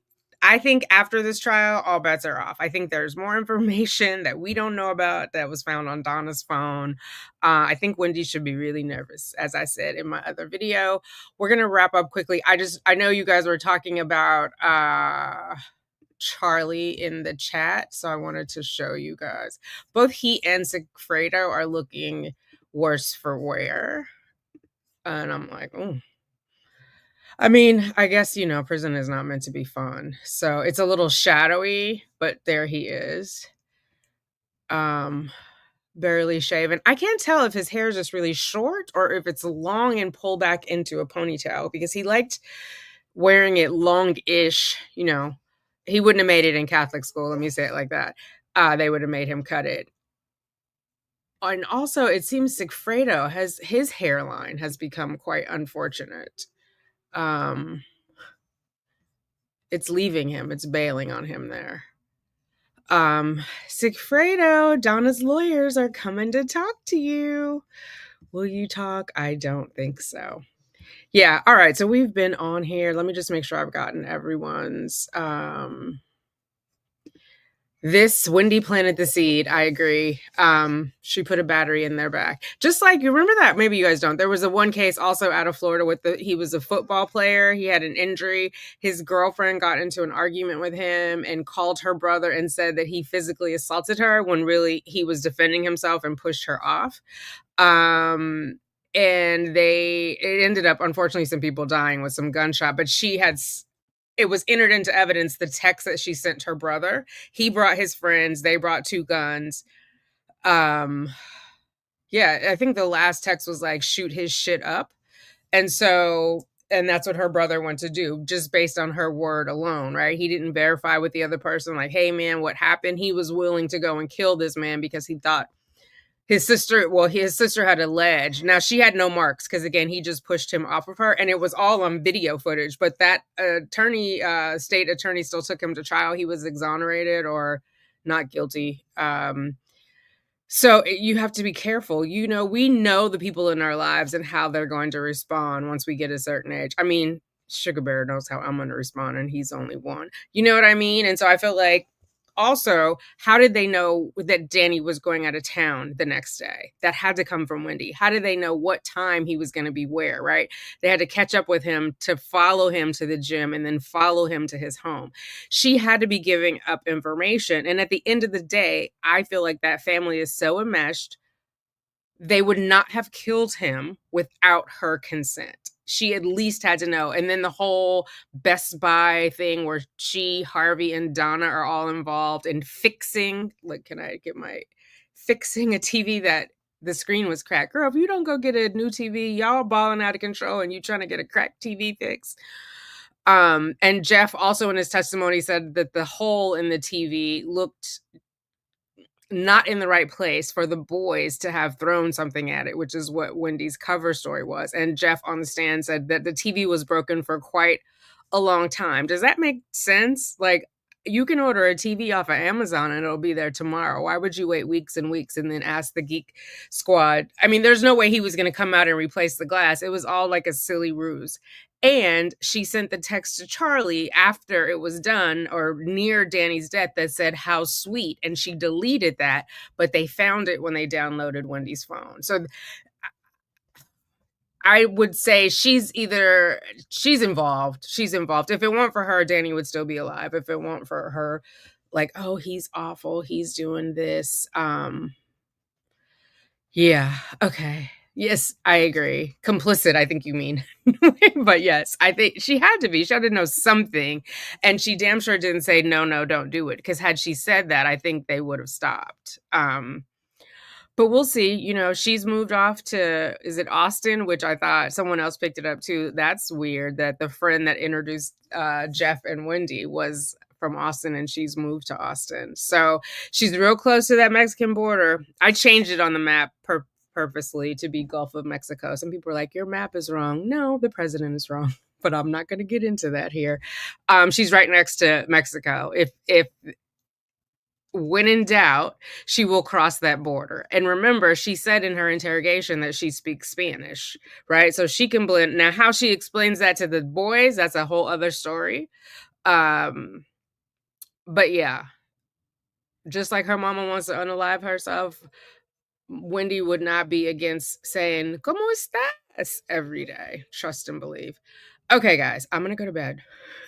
I appreciate you all for being here. I appreciate you all giving me grace. Again, I apologize about last night. I fell asleep.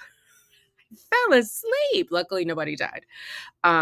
Yeah, they did create for Wendi, but forgot to cover their own ass. And she also continued that plausible deniability, right? She could have got sucked in with her mom and started talking about estate planning the night Donna was freaking out and couldn't get enough Xanax and Chardonnay down.